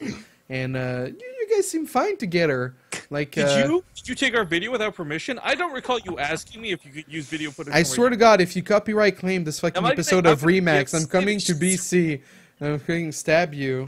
I'm gonna slap you so hard, I swear to God. No, I'm not slapping you. I'm stabbing you. I am, like with a DMCA dude on the back of my hand. I'll backhand you. Jesus. All right. Use the hashtag SC2Remax on Twitter if you have any questions for us. We'll also be going through the Reddit questions. What? Don't forget to use hashtag Remax if you're looking for a house. No. SC2Remax. Shut up, Rifkin. Also, if you want to call in for a future episode, you can check out our Patreon page. $10 is what it takes to call in every week and be what? What if you are like legit? You've got a StarCraft question, but you are also looking for a house. Then what do?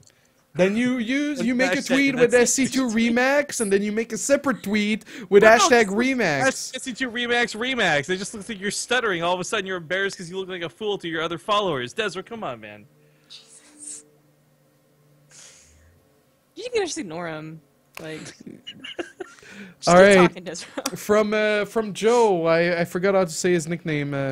But what do you guys think about the fact that Trig Esport is being investigated by Swedish authorities for financial crimes? Is this surprising to any of you? No. No. Like, is there anyone who's like? Was there a single person who were like, "Oh, MC joins Trig," and they're like, "Yeah, that sounds great. There's nothing fishy." Like, no, there was like 5 fucking Reddit threads, 2 Team Liquid threads, all dedicated to like, "Is this place really okay?" They're kind of ambitious for the money they have. Like, did anyone? I think the better question is, did anyone not see this coming? Like, oh my god. Are they the guys that want to like build like esports arenas in like Taiwan or something? Or Thailand? Yeah, like, start No, a in chain- Dubai. In Dubai. whatever. Goodbye? Yeah. Like, Oh, okay. Yeah. Okay. But that's the sad part. Is like I was hoping they wouldn't get caught up to the point where they put in a lot of money and help around. They get caught after. Yeah. You're like, well, we got the building. I mean, what are we gonna do with it? You're gonna confiscate the building? I don't think so.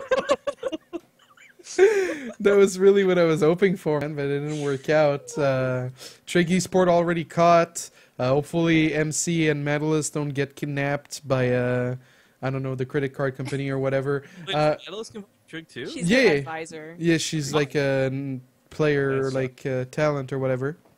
That sucks. Well, no one knows, so how does it affect her? Well, she can buy more Nutella now. Slowly get out. Yeah. Pretend you never there. I was never here. No proof.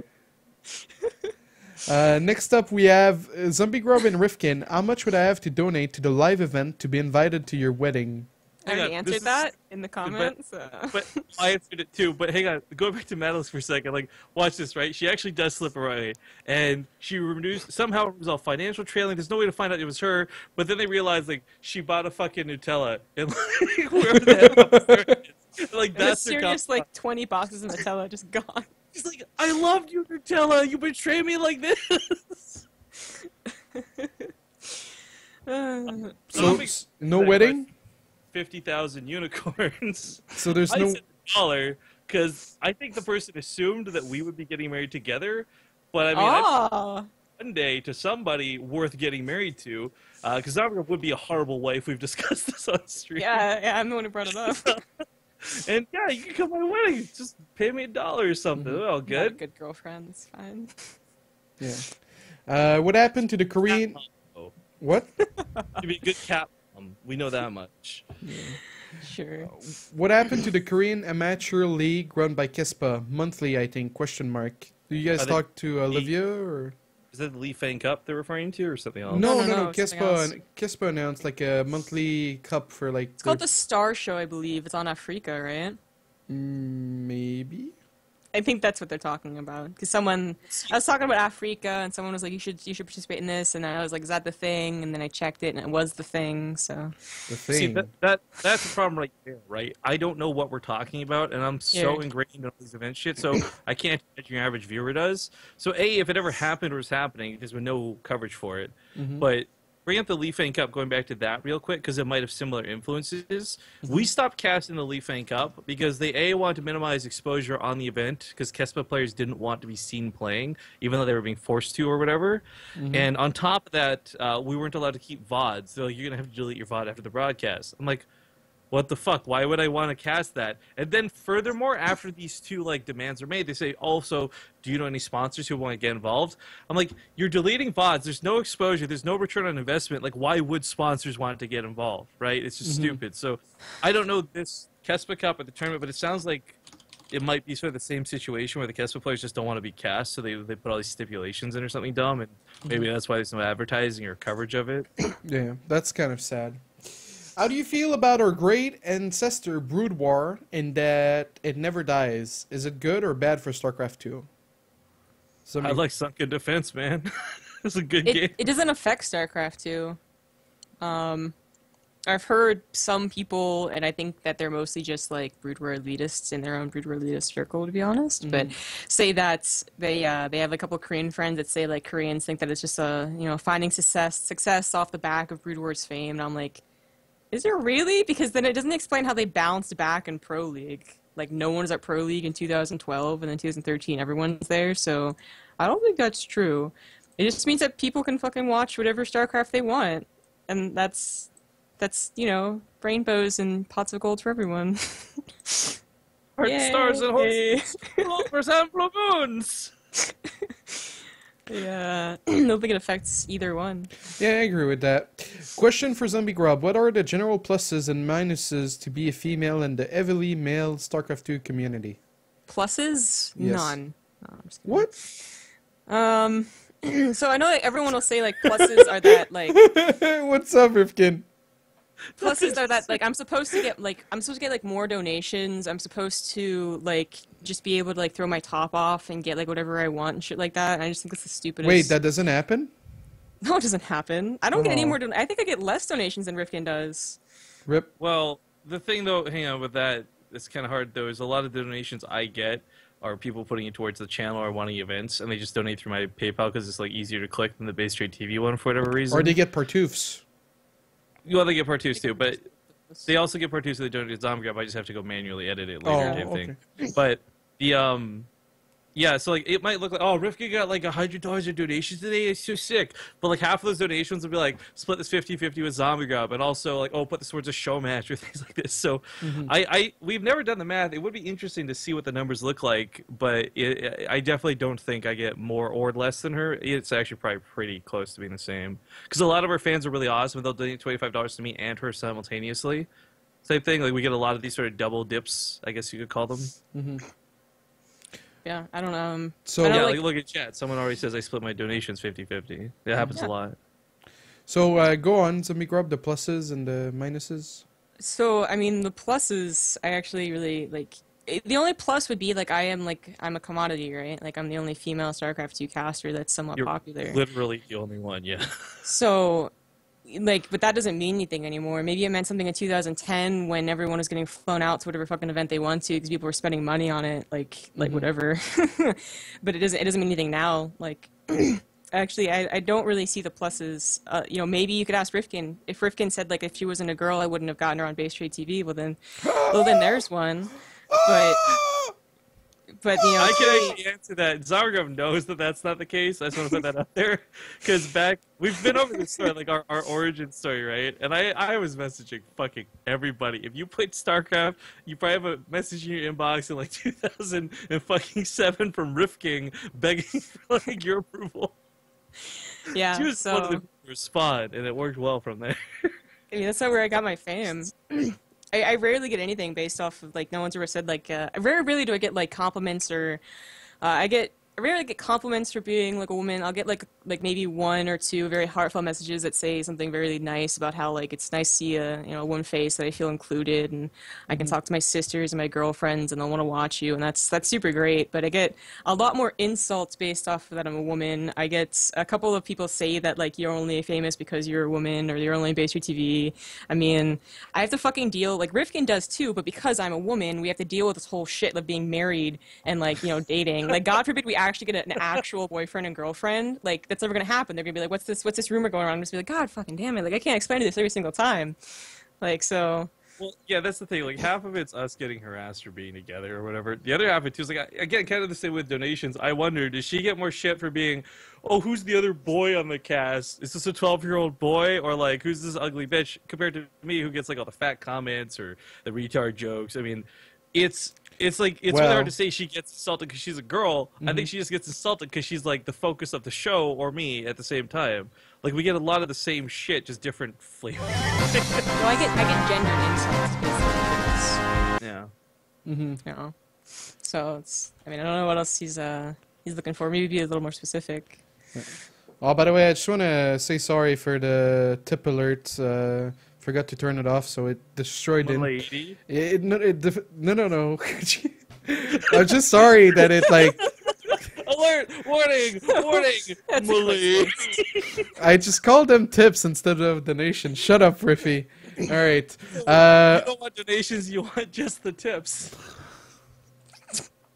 Is that what you're saying right now? Oh boy. All right. Was asking us to come on after a cast, desRow. Yeah, no, it's okay, it's okay. I roll with the punches. Rifkin and ZombieGrub, can you talk about your life event? What are the plans? Will it be some sort of like home story event? Okay, Rifkin well, is he's dying. gonna keep giggling at his own jokes. So What's going on? you just love the joke he made. Yeah, your response to just the tips. I mean, I'm just like at this point, my man. I'm just my man, Big Des. Yes. Anyway, what's up with your tournament? Rifkin. Oh, sorry. Do you want to take this one? Duh, it's directed at me, of course. Okay, so we have had a lot of meetings with a lot of people, looking at financials, looking at location. We want to make sure we do this right. To be honest, it's probably going to be the one live event we ever throw, it is so bloody fucking expensive, guys. And the way we're at right now is honestly the cost of the venue and production and all these cool things and the small things and the big things all together, it's probably going to cost about twice whatever we can get for a prize pool. So as far as where this tournament's going, the idea is that we want to have it in Toronto. We want to have it closer to the end of the year, like July or August. And we're going to have a Kickstarter set up to try and raise the prize pool for it. And on top of the prize pool, we got a lot of really cool rewards that I'm not going to announce yet. But one of the goals with the prize pool, or the Kickstarter as well, is to possibly get some Europeans involved. So, for example, if we raise $3,000 for a prize pool, like, great, cool. That's a pretty decent prize pool. And if we raise another $1,000 on top of that, then that $1,000 doesn't go towards the prize pool. That goes towards, like, flying a European player over. So we can suddenly have a European qualifier instead of just North American ones. So, I mean, like, there's so many things we've been fleshing out. And the reason the Kickstarter is taking a little bit of time to go live is because that was an example of one of many things we've been discussing over the last 3 weeks. And we want to make sure that we do it right. Because I don't want to half-ass this. I don't want to have some stupid looking like, oh, we're begging for money. Like, I want to make sure everyone knows where the money's going. I want to make sure everyone knows that it's being spent accordingly and properly and ways to make the event. And whether it's online, because you can't attend it live, or if you are there live, we want to make sure it's the best experience possible. Just what like about, all the stuff. What about, are you guys going to do, like, if we don't get this, it's going to die? Or you're just looking to, like, recoup losses? Well, no, like I said, we basically, if ZombieGrub and I suck it up, and we just basically don't make any money for the next, like, 3 months, but we save all the money from subscribers, from ad revenue stuff, and we put it towards the event. We pay for the event, and that's going to happen 100% no matter what. Oh, that's what we're cool. trying to make for the Kickstarter, you know, we don't have a prize pool of $100 for a $10,000 event that costs, like, to rent the venue and all the production and all these things. And we already know there's a large community support behind us at Base Rate TV, and I'm hoping that if we do things correctly, others will be on board as well. And if they're not a big deal. But I can tell you guys this much. We've gone out of our way to make sure that the rewards are definitely worthwhile for those who get involved. The higher tier rewards are especially worthwhile. And we're going to make sure that this isn't something where we're begging for money. Because, like, that's always been the Base Trade's motto since day one. It's not give us money so we throw a show match. Give us money so we can throw a show match for you. Like, that's kind of the logic. So the idea for this, too, is that if money is being spent or donated or contributed, that it's going towards the way that's going to benefit the crowd. They'll get the best experience for a tournament. They'll enjoy things. And, of course, it's Base Trade TV. So you know it's probably going to have a stupid fucking name. Yeah, and what about offline qualifiers at the venue? Is that something? Yeah, we're going to have an open bracket planned as well. So the idea nice, is... so I'll be there. Yay! All right, go on. Yeah, well, what if you fucking qualify online, dude? Then you don't need to worry about the open. Yay! But, like, we've taken everything into consideration. We got a player area set up. We're gonna have like a super special area for VIPs. Yay! That the players have got Red Bulls or waters or whatever. Like, we're going very fucking meticulous on this, and we want to make sure it's good. Like, this is like okay, someone asked about the wedding earlier, but this is like planning a wedding. We want it, you only get one, and it's gonna be amazing. Going off of that question, where was it?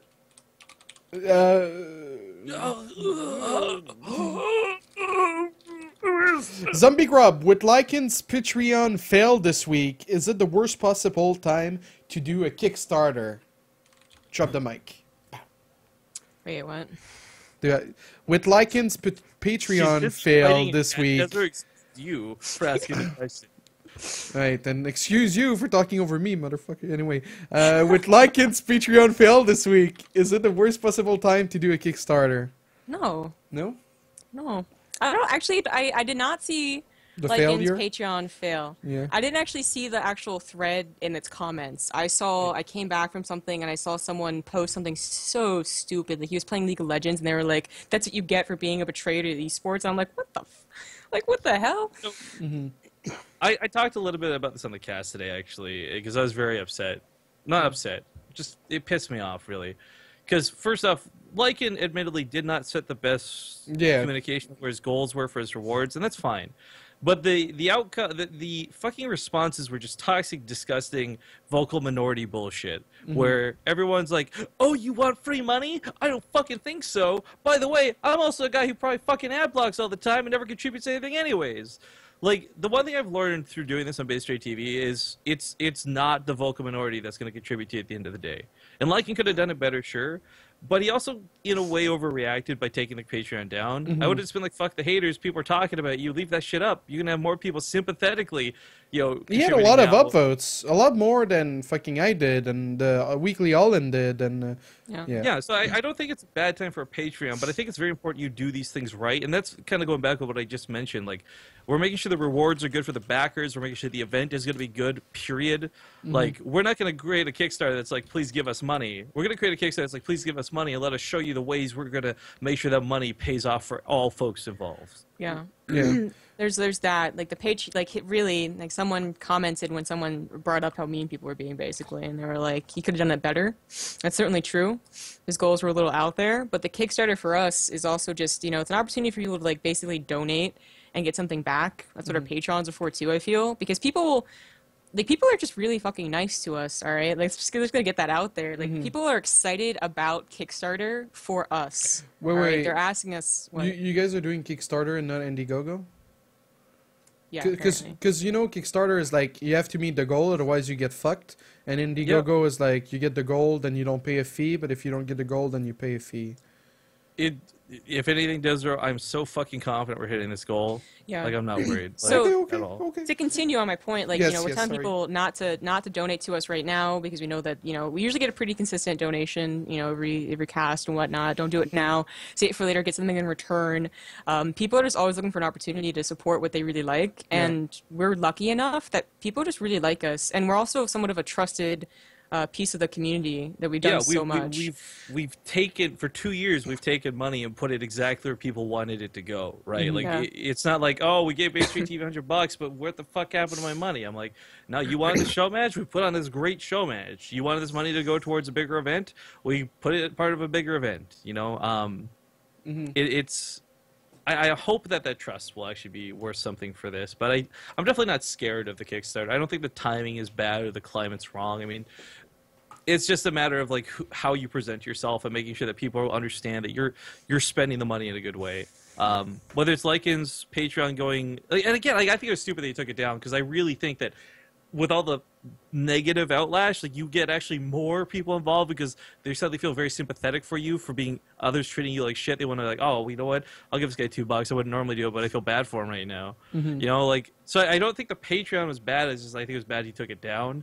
But as far as crowdfunding goes, it's not something that I think we'd like to rely on. I really wish we could, because you'll notice we don't kickstart. Like, we've thrown so many big events at this point, and we haven't had to kickstart those. And that's because we've been blessed with a very high subscriber count on Twitch, and we could pay for that ourselves. But this is the first time where we're like, you know what? Even with all that money that we have, that barely covers the cost of the events, on top of the fact that we need a prize pool for the players at said event. Going off of the sort of same question, Lycan's Patreon goal were set very high, so much that we all are collectively pretty sure the ones for new content that he's not already producing will never be reached. It seems clear that there's not enough money in the fans to fund all the daily tournament that we want to keep seeing. Do you think there's more sustainable ways to host these tournaments, or are the Lycan League and desRow Weekly likely to go the way of the Zotac eventually? Well, I guess I can answer with the desRow part. The guy that's funding my tournament gave me, promised me 6 months of weeklies. I'm already talking with a sponsor, which should replace the money coming in from that guy. So, you know, whenever the sponsor gets tired, that guy can come back.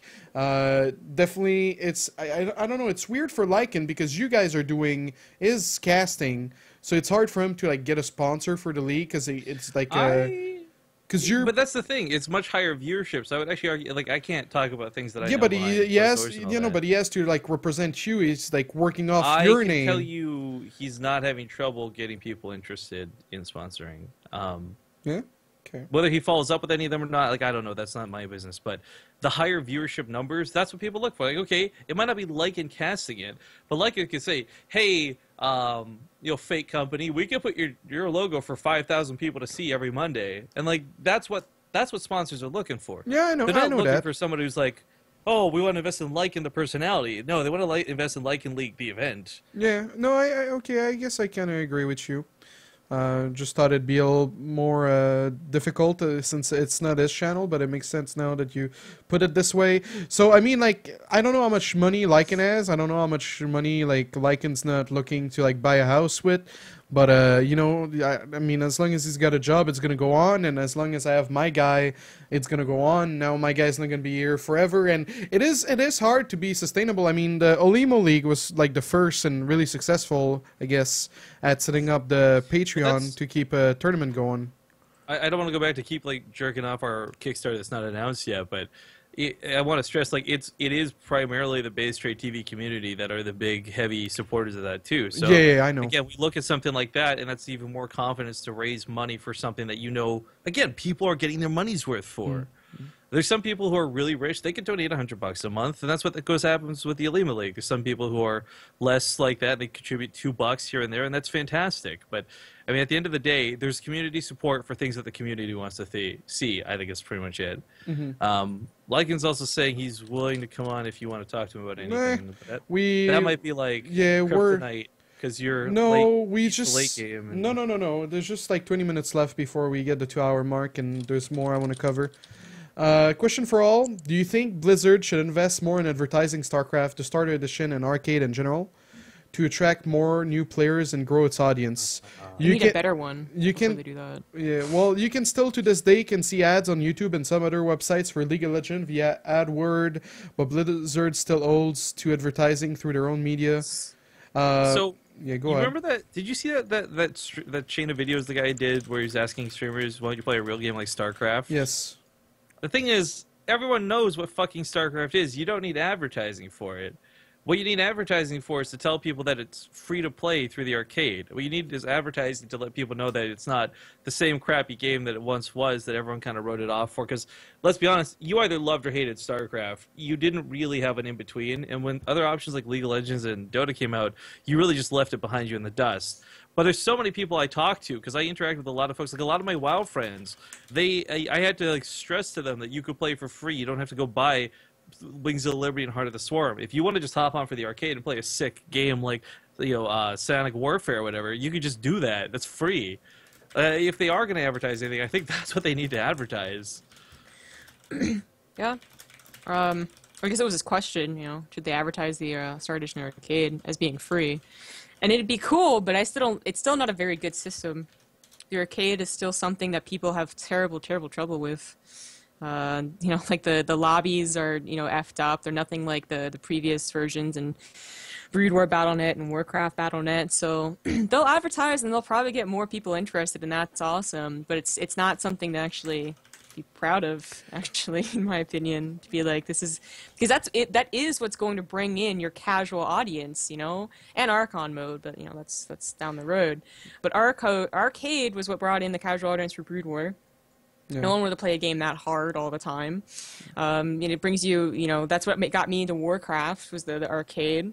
So that's like your appeal to players being casual, and if they have to sit in a lobby and, like, you know, they don't know what the lobby is, like, the name is just a generic name, and they're like, well, what is this? Is this for, like, diamonds and up? Is this for, like, bronze? Like, what do I do? And then they get faced up with 5 other people and have no idea what they're doing, and they're like, well, that was fun, but I'm going to go somewhere else. Like, it needs to be improved before they really need to make that a selling point. I think Blizzard just fucked it up. They said back in 2010, we'll have a marketplace and etc. And like, no. Holy shit! Like, no, you're going to this point where you could originally the original conception was you could somehow make money off the arcade, right? Yes. And everyone was so stoked for that. I remember I had a lot of map maker friends back then who were like so ready to be like, you know what? I'm not gonna get rich off this, but it'll make it worth my time. And StarCraft 2 had and still has such a complicated engine to it that you can edit in about 1 million different ways through the arcade.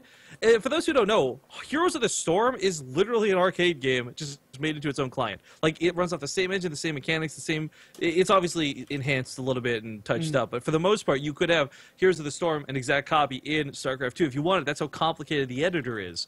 But the problem is, because it's so complicated, because you can't make money with it, no one wants to take the time to learn it anymore. And instead of having hundreds of map makers like we did in Warcraft 3 and Brood War and shit, like making 10 different versions of Spine Caller Defense, we have like 3 people who maybe once in a blue moon put out a new thing. Like, there's so much cool potential with the editor, and I'm sorry, maybe I'm a little too passionate about this, because I'm too ignorant to learn to do it myself, and I've just been waiting and wishing and wanting people to figure it out and make just, like, the coolest fucking games. I love the arcade. I love some of the games on the arcade, I should say more correctly. And it's got so much potential that goes unused. It sucks. Like, hell, Blizzard, maybe a tutorial system on YouTube to make games. I don't know, but I guarantee there's so many people who have thought, like, hey, I have this kind of cool idea for a game, but I don't know how to program. You can probably fucking make that in StarCraft. Well, but that's the thing, though. Because there's no marketplace, why would you fucking learn how to make... So everyone was like, fuck it, who cares? Let's not waste your time on this. But, like, look at, like, how many, like, cheap games you can buy on mobile. Like, imagine you could, like, try a map 5 times and then, like, pay $1 to own it, and then you can host it. Because, like, what's the point of fucking advertising free arcade if there's nothing in the end game for Blizzard except people playing the fucking arcade? They don't make money playing the arcade. It's just, like, a free tool. Well, that's the problem with StarCraft in general, is that you don't get any more money off the back of the first sale of the game. Yeah. That's why people, like, that's what everyone calls Blizzard's this way of actually doing things, of selling a game. It's outdated. If they're gonna have an esports section, like, other people aren't blessed with esports sections, you know, and they'll sell a game for $60. That's fine. But if you have an esport and you can make money for the rest that the game is alive, so that's like 10, 20 years if Brood War's an indication. Why don't you do that? Why don't you put skins in? Like, you have to be like, you have to have a really good appeal to EA and be like, look how much money we can make. Look at Riot. Look at that. That's so good. And EA's just like, nah. I feel like too. The other thing too is, like, the fuck it is. We all go hung up on skins. I think that's the biggest thing that's never going to happen, right? But there's other totally viable options that I think would still make the game fucking cool. Like, I know you can select different language packs and all that, but if I had like a custom fucking like Avatar shit instead of the Queen voice, like, I would legit. I don't have a lot of money to spend, guys. I would spend $20 on that easily. Yeah, like, people. That's what the initial Reddit thread I remember. Like a week or two before Legacy of the Void came out, someone was like, "Well, we can't incorporate skins. Like, let's take them on their word that they cannot do that. It'll mess up everyone's performance they choose. Fine, that makes sense. But here's a list of things we can do that shouldn't affect the performance that much." And it was huge. And it had really good answers. It's not even about beating a dead horse with skins and ideas. The point is that the concept of opening a marketplace is huge, and that's what Blizzard seems so reluctant to do, and I don't know why, because, like, I'm sure there's about a million different reasons that are totally legit, but for me it kills it, because, again, it kind of goes back to that marketplace for the arcade. Like, can you imagine if you're a map maker and you could actually sell, like, hey, guess what, you can unlock this bonus character for $10 in this map that anyone can play for free, but you could pay $10 to unlock a character? Like, fuck, there's gonna be people who pay for that. There absolutely will be. Here's the one problem, though, with StarCraft and Blizzard, and that they already had a huge battle. They had 2 huge battles, actually, like one with Brood War and one with Dota makers, right? Where copyright laws, I mean, I don't know the specifics of it, right? I didn't actually, like, follow the court case and whatnot, but they had a big fight over whether Dota belonged to them because it was made in their editor back in Brood War or not. And eventually Ice Frog won, I believe, right? And that's why you have Dota 2. Or maybe he didn't win, and that's why they had to, like, be, like, slightly different names. I don't remember. But Blizzard got really, like, they're really technical about that stuff. And I don't think they're ready to adapt to the new markets and the new regulations and laws that will exist for a place like that, you know? Like, because they promised the marketplace, they did. And I would think that they said, well, what if they want to own that map? You know, do we got to put something in there that says they don't own it? Yeah, but they should have realized, like, how complicated it was and how people would just not commit, like... I think there's another point. Someone just brought this up in chat. You know, Carbot, he, I don't remember if he crowdfunded or if he did through his Patreon rewards, but he's working on that mod of the game that makes everything look like it's Carbot animations, but still the real game, right? Yeah. Like, can you imagine if that guy could make money off of that? Like, even if it was something like Twitch subscriber system where Blizzard gets 40%, you get 60% as the content creator, whatever, like... Fuck, dude, there's a million people that would buy like the Carbot animation version for a mod of the game. Like, and chat, please, you're killing me. My passion levels are too high already. And Blizzard is gonna lose their tempo pretty quickly because Dota 2, they have like the mods with Source 2. And, like, people are recreating, like, there was, like, a shooter. They're redoing Warcraft 3 inside of the Source 2 engine. So there comes a point where the arcade is going to die. There is that's the thing, though. Like, this is where it's really interesting, and this is where we really get into speculation for this. Yes. StarCraft, at this point, everything, including Brood War to now, it's been a focus of split between online play for competition and getting that the single player and all that shit. Like, if you guys think it only takes 2 people to put a single player campaign together, much less write the story, much less compose the music, because Blizzard is fucking amazing with their music, by the way. Much less bring all that together in a package for the campaign, and then also have the campaign, the multiplayer experience on the side. We're, for the first time in the inception of StarCraft 2, going to have that single-player component removed from the equation. Maybe they go for StarCraft 3, I don't know. But there will be a time period where it's just the online play, and they can focus all of their StarCraft-related resources to that section of the game. And maybe that's what it takes to improve everything and make the game revitalized and good again. But again, it's speculation, and that's the part I'm really looking forward to. Because you remove all this other bullshit, and maybe then they can have the resources to devote to a marketplace, or skins, or balancing the game on a more than once an 8-month period basis. Yeah, I don't know, man. Make good maps and fix the mini-map. I don't know, man. It feels like fucking giving your dog a bath after it's been dead for 2 weeks. But we'll see. We'll see how it goes. Why the fuck are you keeping your dog except it's dead? What analogy? What the fuck? Well, that's what's gonna happen. Fuck? You keep it in the freezer? All right, Rifkin. Well, no, hang on, because if you kept it in the freezer, it wouldn't even get dirty, so why would you have to give it a bath? That's just fucking stupid. Rifkin, you're so irresponsible. Rifkin, how do you know when to step back and let your co-caster follow through with an idea or a train of thought? Is this something you need to work on, Rifkin?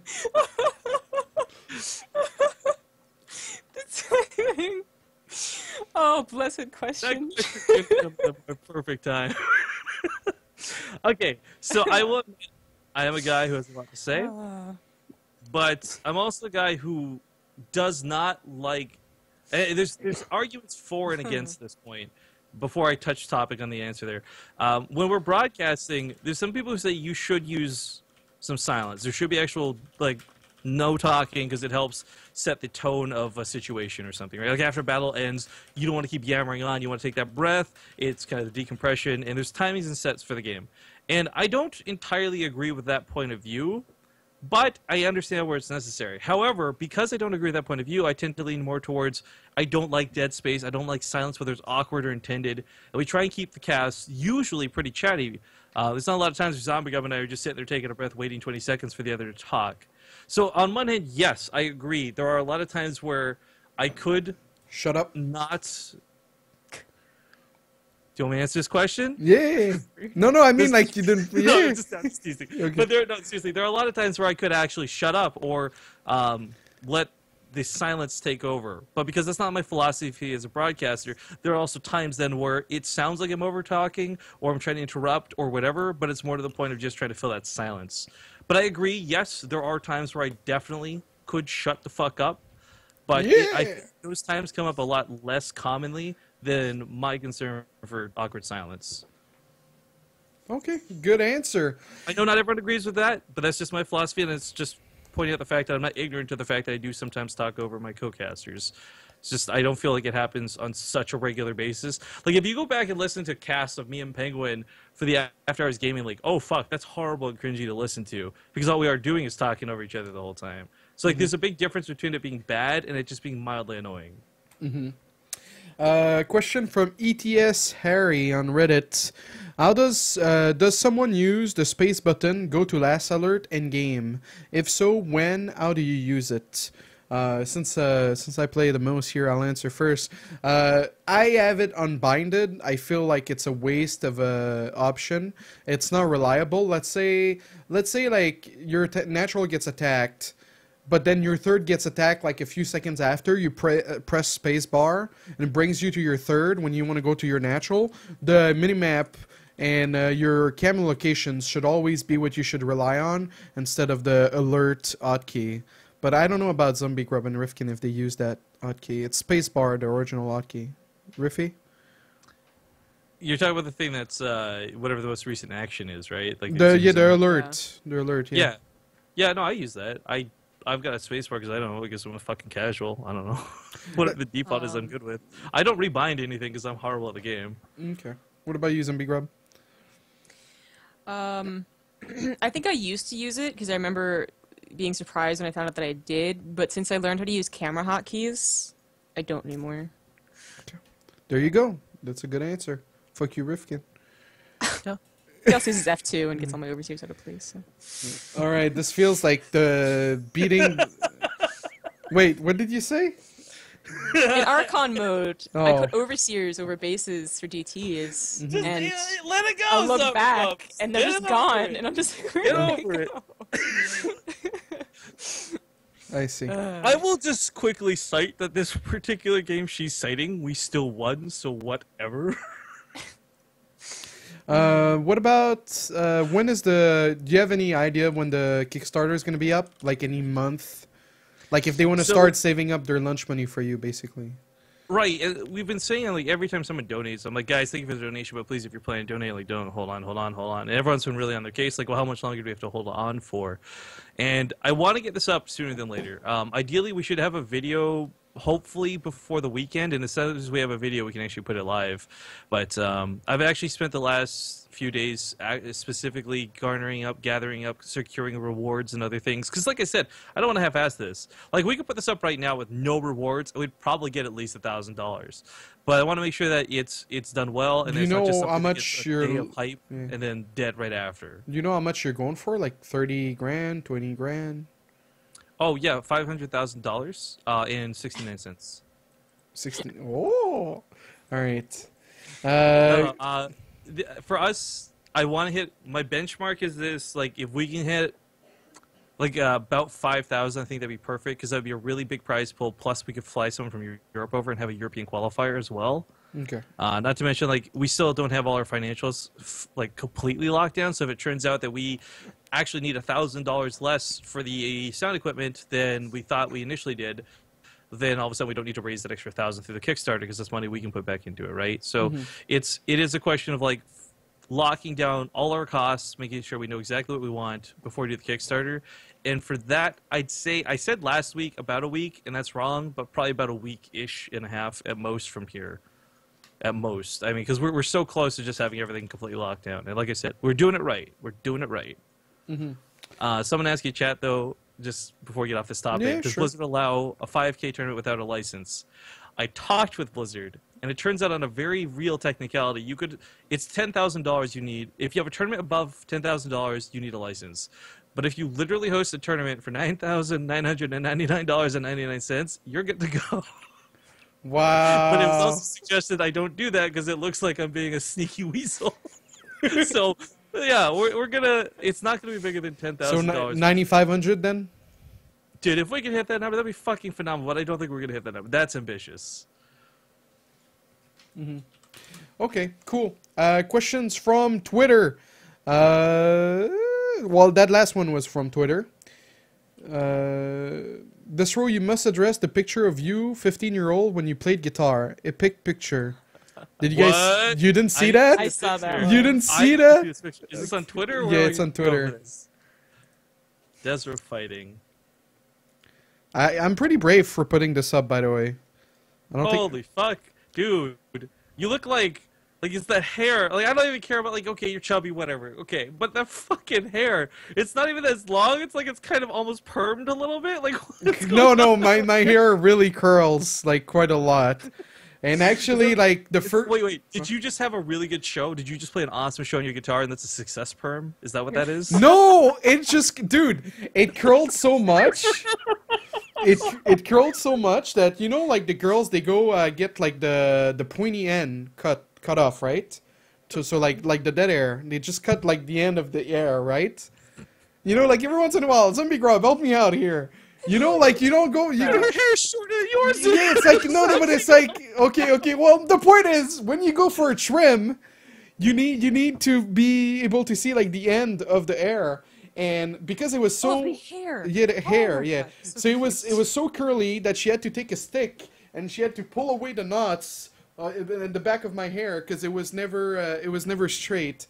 Wait, don't you just get your hair like washed so it's wet and straight? It doesn't because knots would be made eventually because it was like. Listen to the passion I mean, right at now. the haircut though. Like, No, haircut yeah, I know, but this would go at the middle of my back. This is like a short version. The middle of my back is where it ended up Never going. had that long of hair. So. Yeah, well, success. I beat you in something. All right.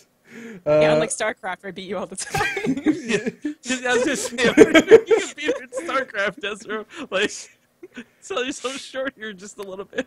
All right. Fucking... Now we have an Archon show match. I'm smelling. Oh, we're pretty good at Archon mode. ZombieGrub and Rifkin, have you ever been burned out, tired of casting? Ever considered taking a break? Now, literally right now. Oh, so I'm the scumbag keeping you up then. Yeah, it is actually, because this is 10 days straight of fucking casting. And you just run out of things to fucking say. I still love watching the games, but god damn it, I can only get excited about fucking 15 pool links so many times. Oh, poor Riffy. Yeah. All right, last question of the show, guys. Why am I doing this? He's a subscriber on my channel, so I kind of have to. I would like to know what all 3 of your standpoints is on the allegations of winter view botting. Rifkin, you're first. Are you allowed to say winter without getting kicked off the show? Yes, you're allowed this one time. I'll go last. You'll go last? Okay, ZombieGrub. So, what are my thoughts on the allegations? Yeah, the allegations. Of him view-botting. Yes. Okay. I guess I'm going to be completely honest here, alright? Yes. I do not know why people would be surprised if they know this kid. Just being completely honest. Wow, so real right now.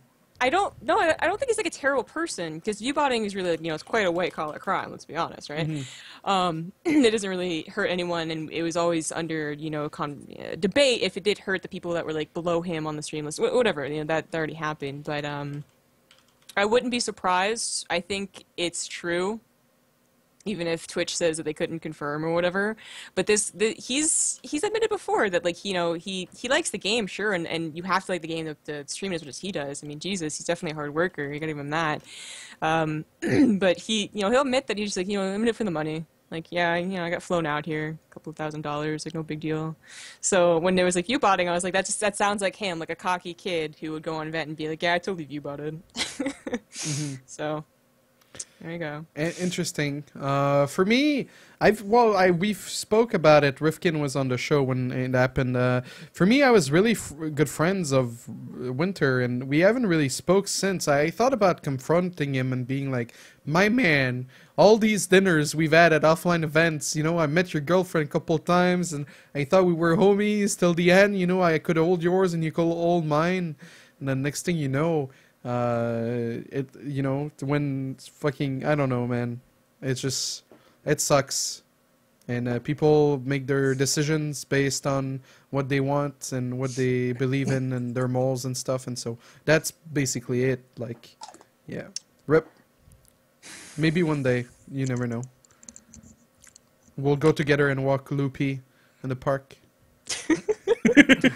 You steal him from that person's home? So it would just be the two of you walking in the park then, because Loopy's not fucking real. Exactly. For me, there's just so much more to be said about this. I actually was really on the side of advocating that maybe Winter wasn't so guilty, and even if he was, that I didn't really care so much. But he's made a lot of really over-the-top gestures, some what feels like hollow ones, especially regarding base rate TV. I can't say anything really regarding the view-botting, because, I mean, the guy goes away, has 700 viewers, come back, says 1,500. Maybe it is legitimately somebody else. I don't really know or really care. What I care about is the fact that he doesn't seem to follow through with a lot of things that he says, and I am not too fond of people who are like that. So that's where I stand with Winter. Okay. Well, guys, that concludes Remax episode 37. The local heroes of WCS, Legacy of the Void versus Heart of the Swarm. All of that was covered earlier in the show. The VOD will be on YouTube. We're going to do our shout-outs and move on. And they're going to go relax, and I'll go to the gym and stuff. And yeah, go on ZombieGrub. Where can we see you next? What are you going to be up to? Are you still addicted to Mass Effect? Maybe. Yeah, you can follow me on Twitter at CG Gaming and on Twitch at ZombieGrub. I'm going to be streaming again Thursday, I believe. But for now, I'll be playing Mass Effect and watching X-Files at night while it's thunderstorming and regretting life. How many aliens you banged so far? And Mass Effect. Yeah, obviously Mass Effect. Down in real life. Hey, ZombieGrub, the secret aliens that we've been searching for fucking years. I know, in space. I brought up X-Files. It was awfully confusing. One, I am a one alien type of Oh, you're a monogamous alien banger. Okay. Jesus. Sorry, yo. That commitment.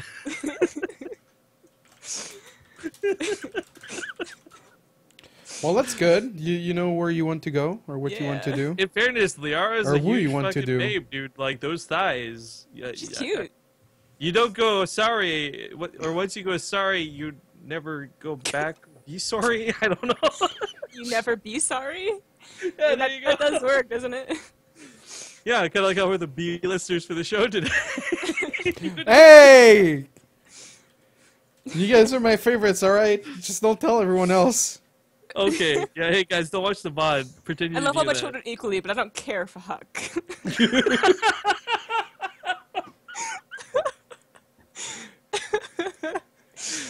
Wow, that's gonna be so rude.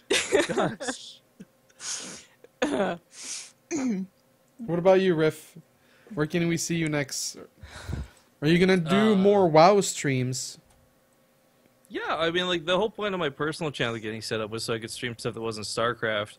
Because the thing is, like, if I'm done a broadcast on Base Straight TV and we got 1,000 viewers, 2,000 viewers lurking around, I'd rather host somebody else doing StarCraft content than stream me playing WoW, you know? Yeah, that makes sense. That's or cool. Evolve or Killing Floor or whatever. So the idea is that, yeah, I guess, yeah, I'll shout out my second channel, my personal channel, not Base Straight TV related.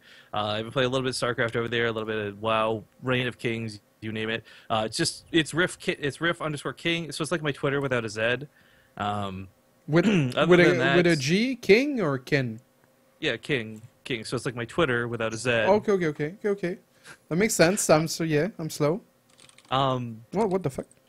We have tomorrow off, which is really nice. I can't tell you guys, like, it probably doesn't seem like a lot of you. I saw somebody in chat earlier like, oh, God forbid these guys have to work a normal job 9 to 5. Like, first off, fuck you people who are like that. But it's going to be really nice having the day off tomorrow. We've had a lot of really long days casting. These last two haven't been as long, admittedly, but just having a day where you can clear your head and not do StarCraft is going to feel really nice. Yeah, I feel you. But yeah, well, we do cast, and it's only like one day off because day after we got a show match hosted by Oh Fuck You. So twitch.tv/BaseTradeTV. Come hang out, have a good time, guys. Mm-hmm. Cool. I want to give a big shout out to the Patreon people, the supply depots, the overlords, and the pylons. Nightfolio, Lucid, Zelozam, for helping us, and also all the others listed below. You can be listed there if you check out our Patreon. Big thanks to my sponsor, Cheers for Gaming. They also sponsor Base Trade, Corsair, G2A, and Asus.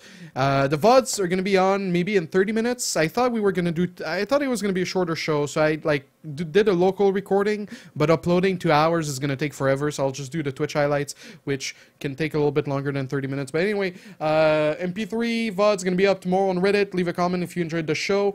I really think, by the way, guys, that people follow me around on Reddit to download my shit. Butt cheeks. Okay, well, I really think there's like people that hate me and download my content on Reddit, and it makes me sad. So if you want to make me happy, you know what to do. And yeah, we'll see you guys next week. Thanks again, ZombieGrub and Rifkin. Even though I hate you for coming on, only Rifkin though. Yeah, she knows. And I kind of like what was it you said when you were drunk during the drunk stream? I kind of like Rifkin. Oh, I love everyone here, and I kind of like Rifkin. See you guys next week.